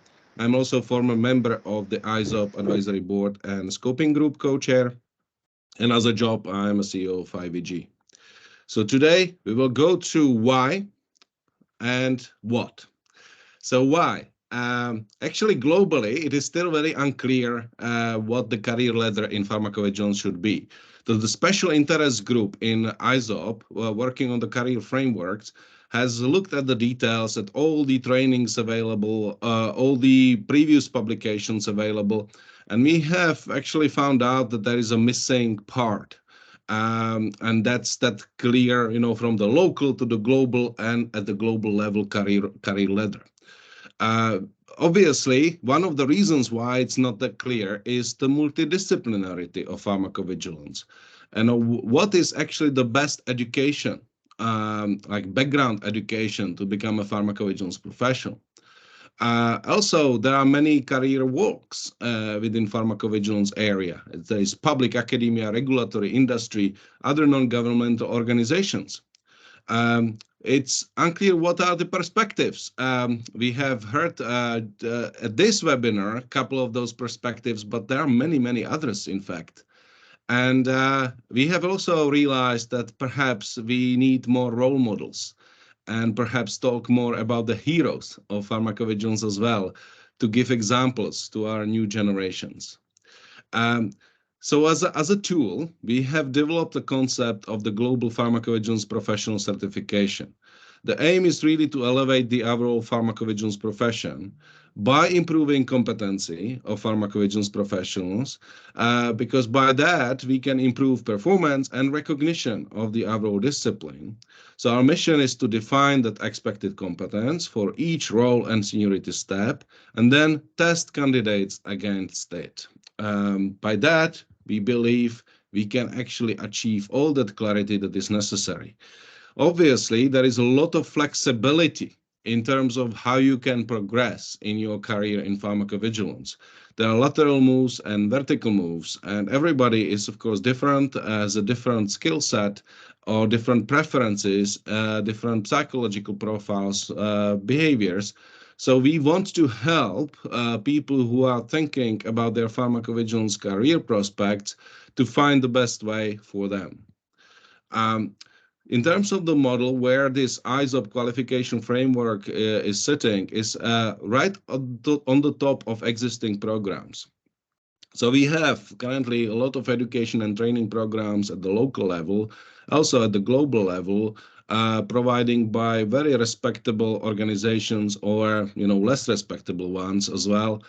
We have academic qualifications from many respectable universities where you can go through bachelor, master, even PhD levels.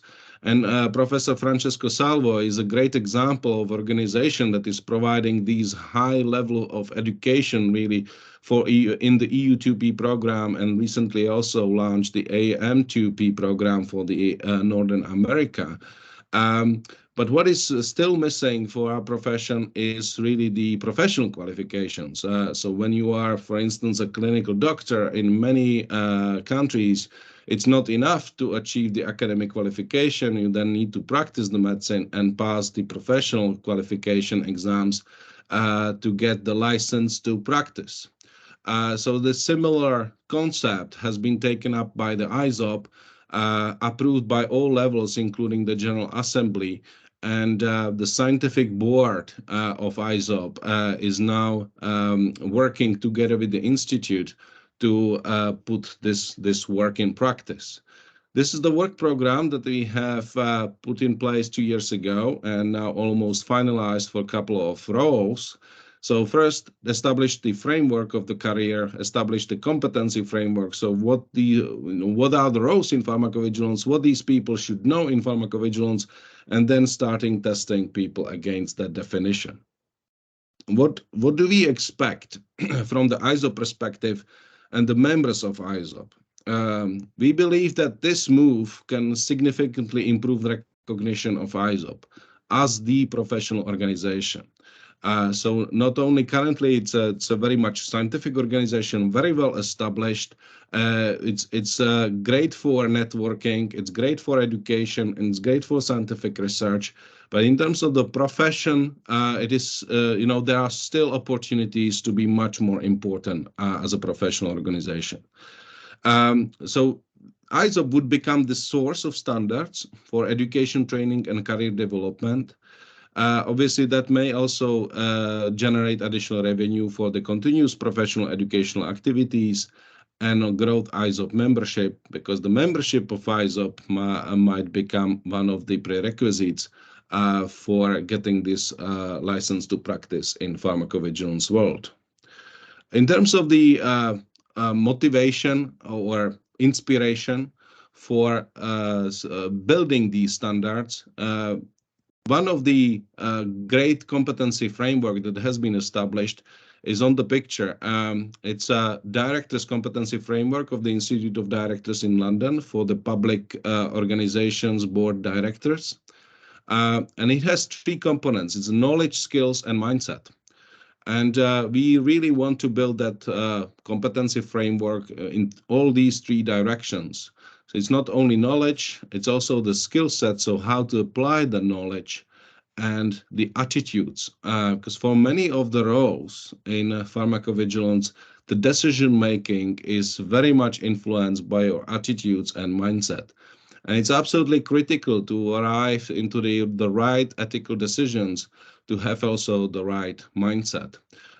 For that, we would be using psychometrics, behavioral interviews, and perhaps assay works for some of the roles. So the framework has been published. This was published originally for public consultation 1.5 years ago. The public consultation was finalized last year, and this guideline is now available in the version 1. So feel free to visit the Institute's webpage or ISoP webpage and download this guideline, where you will see actually the 70 rows that we have identified within the pharmacovigilance profession. In these slides, I have just selected a couple of examples to show. We have technical levels, managerial levels, scientific levels, and leadership levels. And we have roles for industry, academia, and regulatory authorities. We also are thinking about adding a couple of roles for the healthcare industry as such. So this is an example of the technical roles for industry. Obviously, we have the major walks in the workload or types of the skill set that you might need within pharmacovigilance. There is a data management, signal management, risk management, quality assurance, the architecture, so this PV systems, and data collection schemes, which is typically linked with pharmacoepidemiology.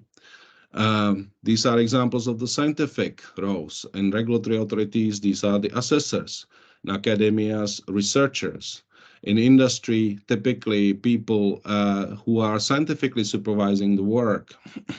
Also, again, the same structure of the main processes within pharmacovigilance. At the managerial levels, these are the heads of various departments. This is the typical set of the job titles that you might find in industry, in regulatory authority, and in academia. So these we have put together actually by searching for all types of job titles that you can find worldwide. We have collected more than 1,000 of them, and we have grouped them together into main roles, and these are the names of the main roles.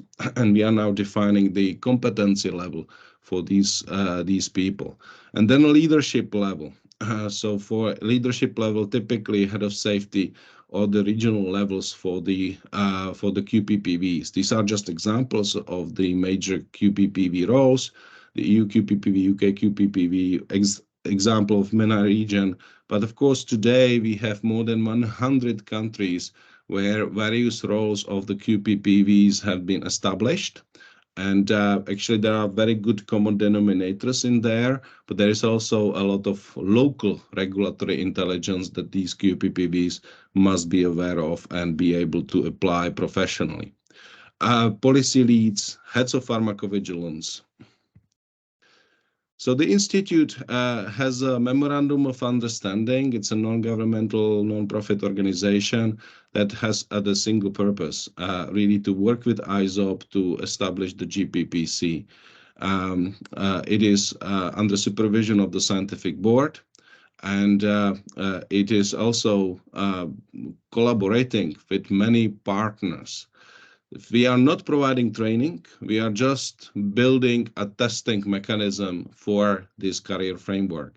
So obviously we need training partners, and the ISoP has been traditionally providing trainings. Of course, many of us are training in various schemes and environments, and we don't want to compete with anybody out there. Right, the opposite. We want to support the existing training programs and to connect them with this new certification program that the ISoP is being developing. We, as an institute, we have also established a program for collection of the local regulatory intelligence. So currently we have more than 2,000 questions for the competency part, plus we can generate easily thousands of other questions from the local regulatory intelligence system that is called PVREC. And that PVREC, with a network of more than 200 experts, has been filled in by with the local regulatory intelligence, so that can easily become a part of the test of the competence. And you can learn more about that at the on the website. If you want to have a taste for how this kind of a competence testing may look like, we have created a pilot program, which is actually a relatively easy program for the healthcare professionals who are thinking about joining Pharmacovigilance career framework. So it's kind of a pre-test for the Gpbc career framework. And you can try it for a relatively very low price, and you have 3 attempts. There is 30 questions that is randomly generated from about 250 questions. And it's very much based on the international guidelines of WHO for working in pharmacovigilance sphere. So future steps for the Gpbc, there is the task force that will be approving the questions is a kind of an action subgroup of the scientific board, ISoP scientific board. This task force should be established this month. The first 2,000 questions should be then approved shortly afterwards, I believe during November. And then we can launch the first roles, and probably a QPPV level roles, in December. I also wanted to thank for all the support of the volunteers. We have hundreds of them who have contributed as item generators for the questions, or who contributed to the local regulatory intelligence profiles, who are contributing as members of the special interest group on career framework, and also working in the scientific board or in the support of the scientific board. I believe without the efforts of hundreds of volunteers, this would not be really achievable. So with that, thank you very much for your attention, and I believe it's a question time now. Thank you. Thank you so much, Jan. Thank you so much for explaining about the Institute of Pharmacovigilance and all the activities, especially the certification program. I'm sure that all the participants are very much interested towards that certification program. There are a few questions, maybe we can quickly take it up. I request all the speakers, maybe you can just come on line, maybe you can unmute your video so that participants can see all of you. Thank you.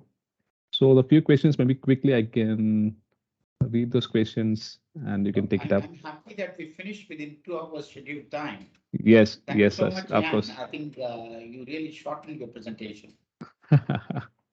Yeah, especially and few questions like the people who are residing in India or maybe other Asian countries who completed their masters and MBBS courses, what kind of opportunities they're having in abroad in terms of pharmacovigilance. So that's what I think they're mainly concerned. Either Moindon or maybe Jan or Salvo. Jan can take up this question. Yeah. I think there are plenty of opportunities. Certainly, obviously, today you would need just to apply for a job, but in near future, just passing also this professional certification may help you to secure a job in the global organizations.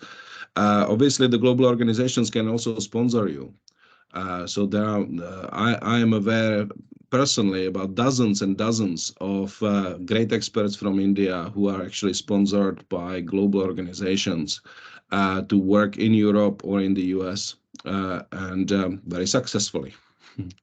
Yeah, and I can just add that I have my personal experience with some of my students that they initially join Indian pharma companies or pharma companies in India at the lower levels, which may be a data associate, data scientist, or pharmacovigilance associate, and also as an LSO, had some initial experience of pharmacovigilance to start with, and with the help of that particular initial experience, they got very good offers outside India.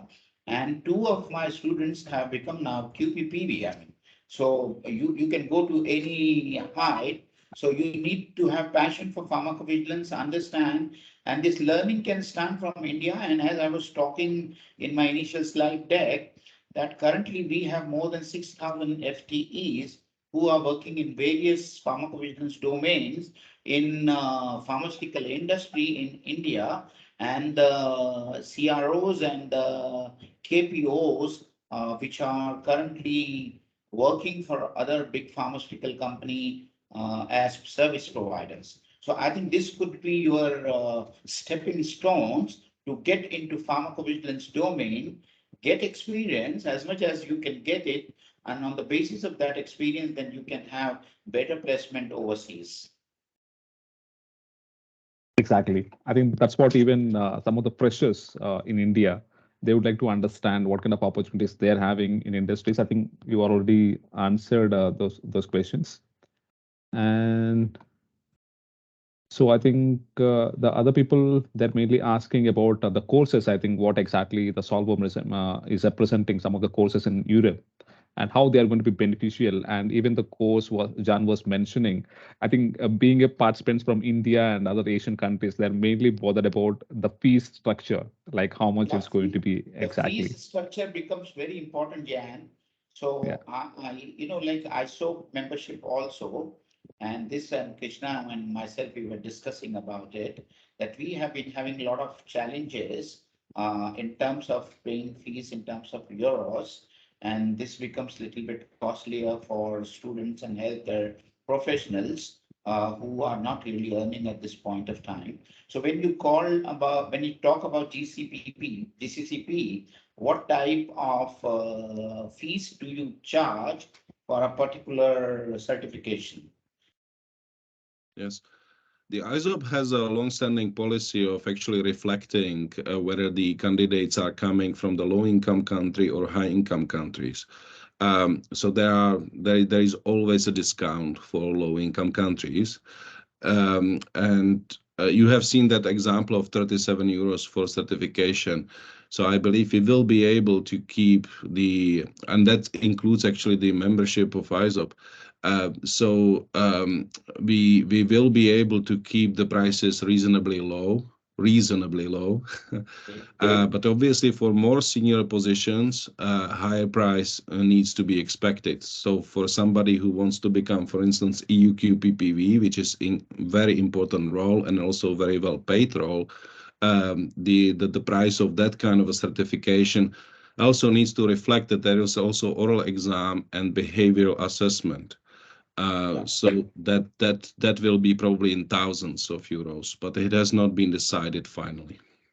Okay.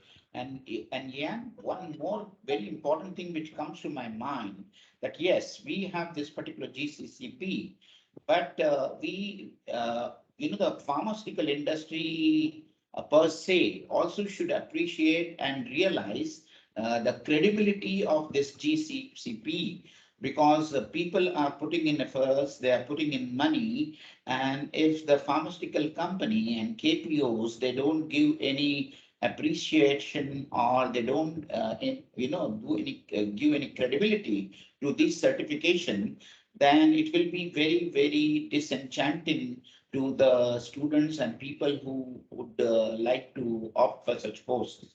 So this somewhere has to be, ISoP has to have dialogue with the various pharmaceutical companies, KPOs, to ensure them that the people who would be going through these courses and these exams, they will be good enough, and their the period they can be directly, they have qualified to a certain extent, and that will help them in selection process. Yeah, it's absolutely critical. We effectively are helping the hiring managers to find the right candidates. So there is ongoing dialogue with FPA, and we want to continue with the American industry as well to establish a collaboration on that as well. And perhaps for some of the roles, even run certification programs for them internally, so they become familiar with what is involved and to find out how useful it is actually for them. I think that should be one of the strongest, aspect of the GPPC, Global Pharmacovigilance Professional Certification by ISoP, that it actually shows that this candidate does not only have academic qualification, but also has a professional competence to do that job. Yeah, That's right. I think there are some participants who, there are some participants who raised their hand. So I have unmuted them. We have Professor A. Ganachandran. You can unmute and you can directly speak to the resource persons. Very good afternoon. This is good evening in India. Am I audible? Yes, you audible, sir. Okay. It was a very interesting program given by all the eminent speakers about the pharmacovigilance and the safety of drug in the post-market surveillance period. Because now I am basically a pharmaceutical scientist since about 4 decades. I practicing pharmacy professional. My simple opinion from all the experts, why not we inform, we can go higher, inform pharmacovigilance program. There are many branches in India. We have got inform pharmaceutics, pharmacology, pharmaceutics like that. So this pharmacovigilance is the very important area where adverse drug reaction, which may be lethal and very dangerous to the ultimate customer. So we request the panel to give their opinion to have an exclusive program, particularly since I am being a pharmacy professional, we can go for a Master of Pharmacy Pharmacovigilance program. I will leave the floor to the panelists for their opinion. I think the question, the question is basically what he wants to know. The question is basically meant for in India, as I mentioned, we have various pharmacy courses. Professor, can you please unmute your mic? There's some background noise. Yeah, thank you. Thank you. So the basic question here it is, in India, as you know, there are so many courses for pharmacy, starting from diploma in pharmacy, bachelor's in pharmacy, and master's in pharmacy. So in master's in pharmacy, currently in India, we have so many branches called pharmaceutics, pharmacology, pharmacognosy, even pharmacy practice, which is mainly related to the patient-oriented research and other topics. So what his suggestion is mainly why can't we have a master's degree in pharmacovigilance itself? So that's what his main concern. He's very right. In fact, we have been taking up this particular stand at various forums, and we have been trying what has been done to pharmacy, BPharm, like you shared rightly. Now they, at the 8th semester, they have given one particular this thing, in that particular semester, there is an elective subject of pharmacovigilance with, I think, some 8 or 10 topics are being covered on that. I think it is 60 hours course, which needs to be covered. So we have been also talking that pharmacovigilance should be also included in, besides pharmacy, into the medical and nursing curriculum. And now this is not up to me or Dr. Krishna. The Education Ministry and the Board of Technical Education and the Pharmacy Council of India, they have to decide that we can have a PG course in pharmacovigilance like we have a PG course in quality assurance. So I think we have to create that sort of pressure lobby, and then we have to approach the Ministry of Health, our Board of Technical Education Director, and to give this particular proposal and push this particular proposal. Because Dr. Krishna and Moindon will not be able to do anything on their own unless we create this type of lobby and the proposal goes through the Ministry of Education. That's great. That's great. And Francisco would like to add. Yes, I hope that my background noise is not too much now. No, I just would add something because there are really little or no master the second year of master in the world in pharmacovigilance. So it's not just a problem of India. It's for that European Commission financed us to create that. So so we have these Master Year 1 and Master Year 2 coming from basics in clinical pharmacology, pharmacovigilance, and I would say real life risk of drugs. Thereafter, we have some specialization on that, so clinical pharmacovigilance, GVPs, that are more European or American based. And thereafter, of course, also impact of ADR in real life. So it's this program, as was created U2P, you can see that is more Europa tailored. Now with chapters, we are going to go beyond Europe. Also, students are interested to that, but needs to go beyond Europe, and it's for that ISoP could be nice in some sense. So if there are regional requests of that, we can try to find a solution to tailor, as we did for the American colleagues, to tailor offers that we can provide, also in collaboration, of course, with chapters and with territories, with the areas, to provide this kind of solution. So is really a huge problem, the lack of Master Year 2 in particular. We try to overcome this problem. We arrive to do that in Europe and in the United States. We can try to do that also in South Asia. Okay. That's great to hear, Francisco. Good to know that it is coming over to all other countries and from the Europe. And interestingly, I think maybe audience would like to know when it is going to other countries, especially like Asian countries and some of the lower and middle income countries, they may be expecting some reduction in the fees course like ISoP, how we are giving the membership in reducing fees for some of the countries which are low and middle income countries. So similar to that, is there any chance where they can get lower price for these courses?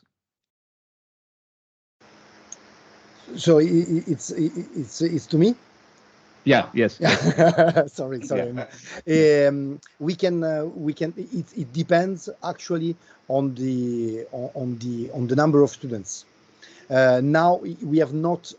We have a precise rules with that we call associate partners. For example, we are I don't know, a pharma industry that is partner of U2P. Give us, I don't know, 3, 5, or 10 students, and we have a reduction of fees. So it really depends. It depends on that. Normally, we can have 20% of discount. 20% of discount on prices, because you have to imagine that so the prices of U2P are tailored for European markets. And for European universities. So there was a huge benchmark for that. And for example, in France is low expensive, but in Netherlands is really high expensive. So we try to make a compromise on that, and we can have some solutions for students. It depends of the numbers and of the organization that propose student to us. So we can discuss about that. Yes. In future, maybe we can expect. Yeah. Thank you. And one big thing, maybe I think all the participants who are joined here for Pharmacovigilance, they're very much passionate about Qppv.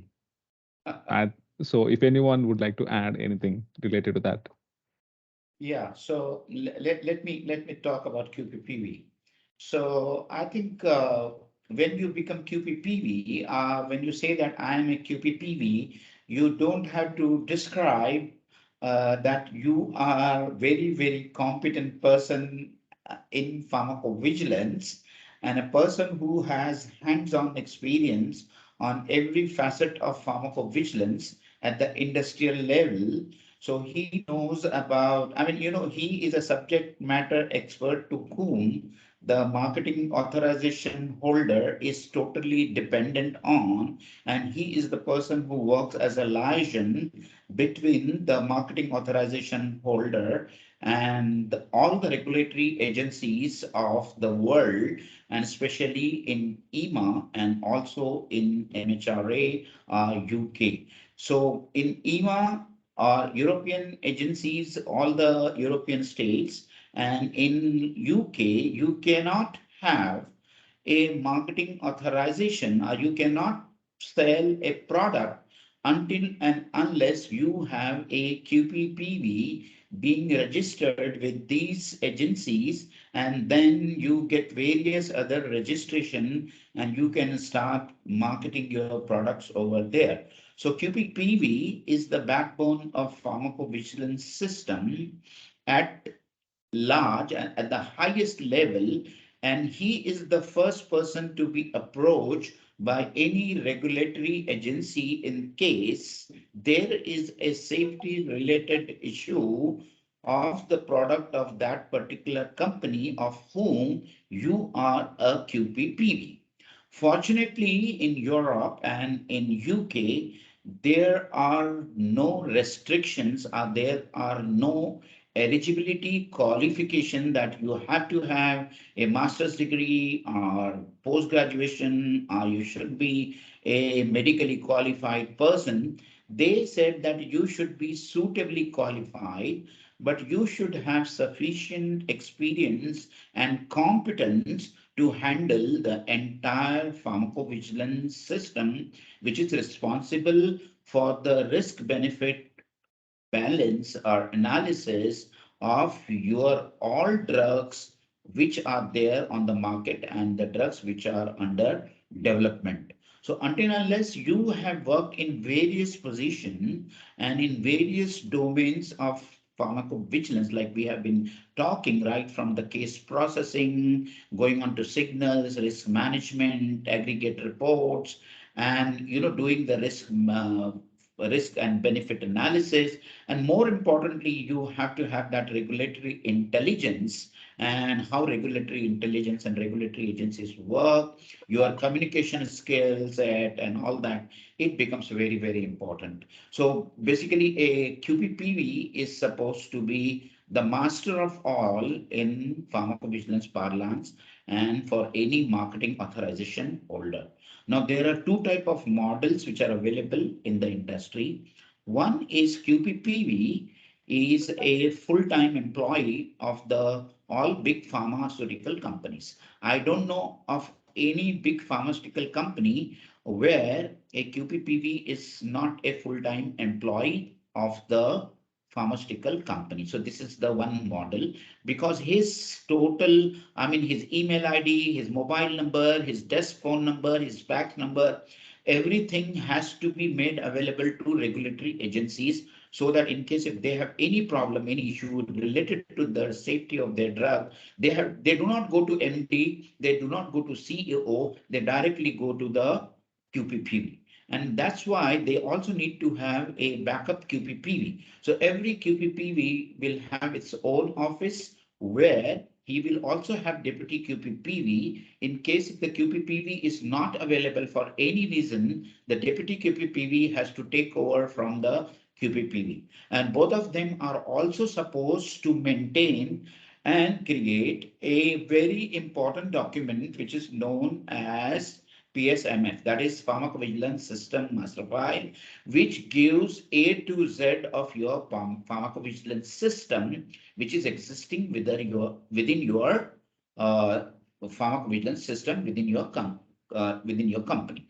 So not only the entire text, but there are so many annexure, right up to annexure I, which gives so many details about pharmacovigilance. Just to understand that one of the annex gives you, I mean, you have to enumerate all the business partners, including your distributors, vendors, and other business partners in one of the annexures. So there are companies where they have more than 500 business partners, and all of them needs to be enumerated in this particular annexure. So you can understand the overall oversight the QPPV has to provide. So this is one model which is there with all big pharmaceutical companies.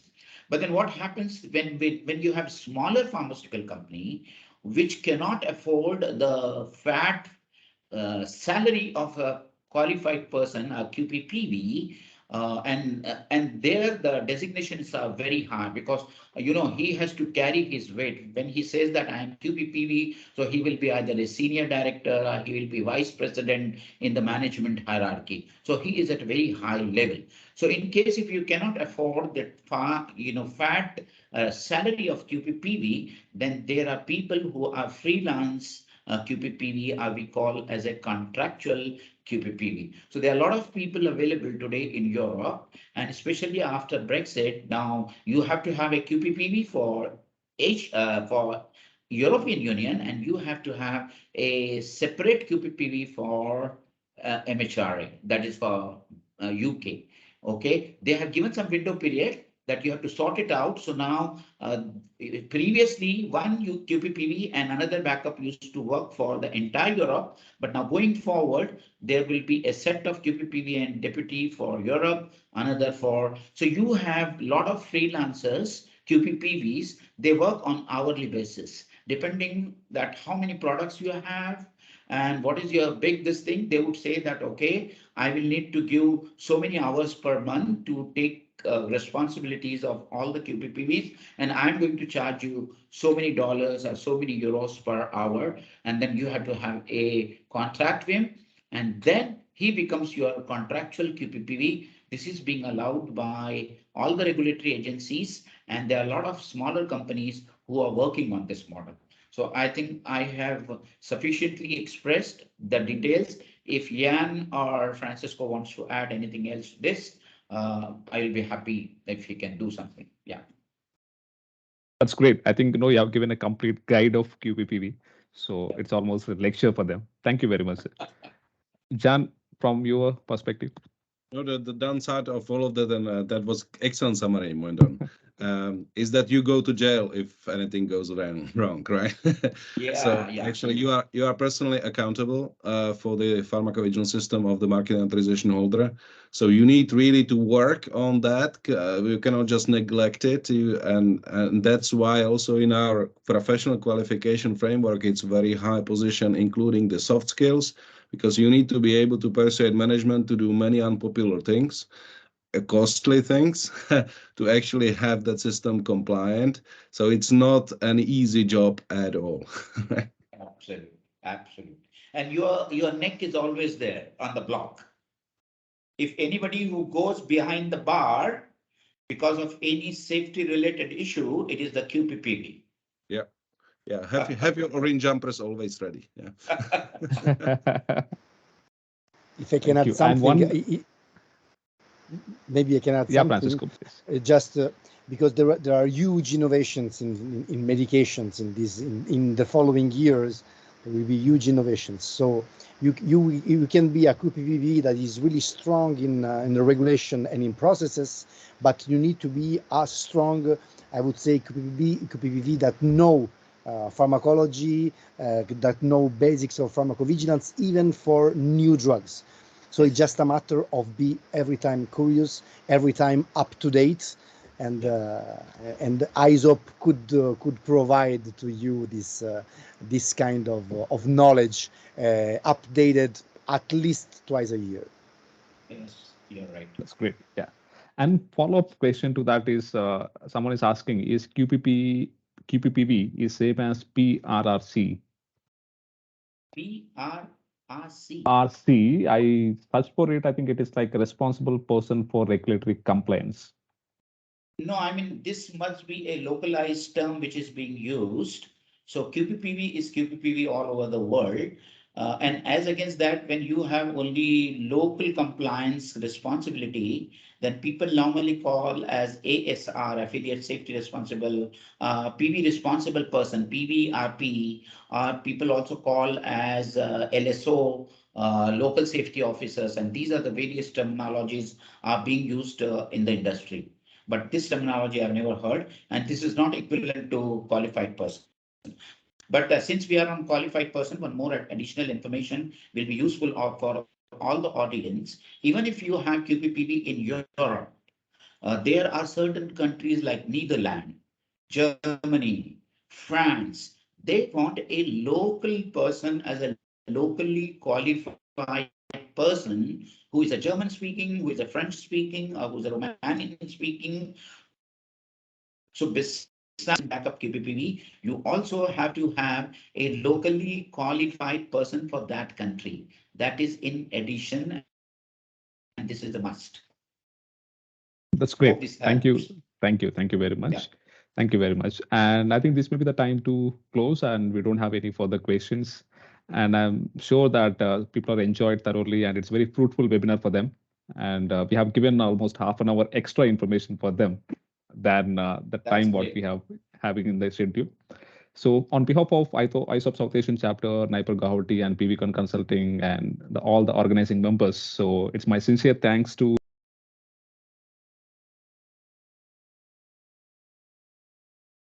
France and Moindon. You have joined from Mumbai, and thanks for all the support given to me for organizing this particular webinar, the first of its kind from ISoP South Asian Chapter. Hope it is very much successful, and we need to have many more like this in the future for the benefit of pharmacovigilance and the audience. Krishna, we must thank you and Naipur Guwahati for providing all the technical support and this particular platform. And because of that only, it was possible to have this webinar. Otherwise, this would have not been possible. So thank you and to your institute and all the technical support what you have done. Thank you so much. Thank you so much. Thanks to all the participants. You spent your Saturday time with us. Hope you had the fruitful learning. Thank you very much. See you soon.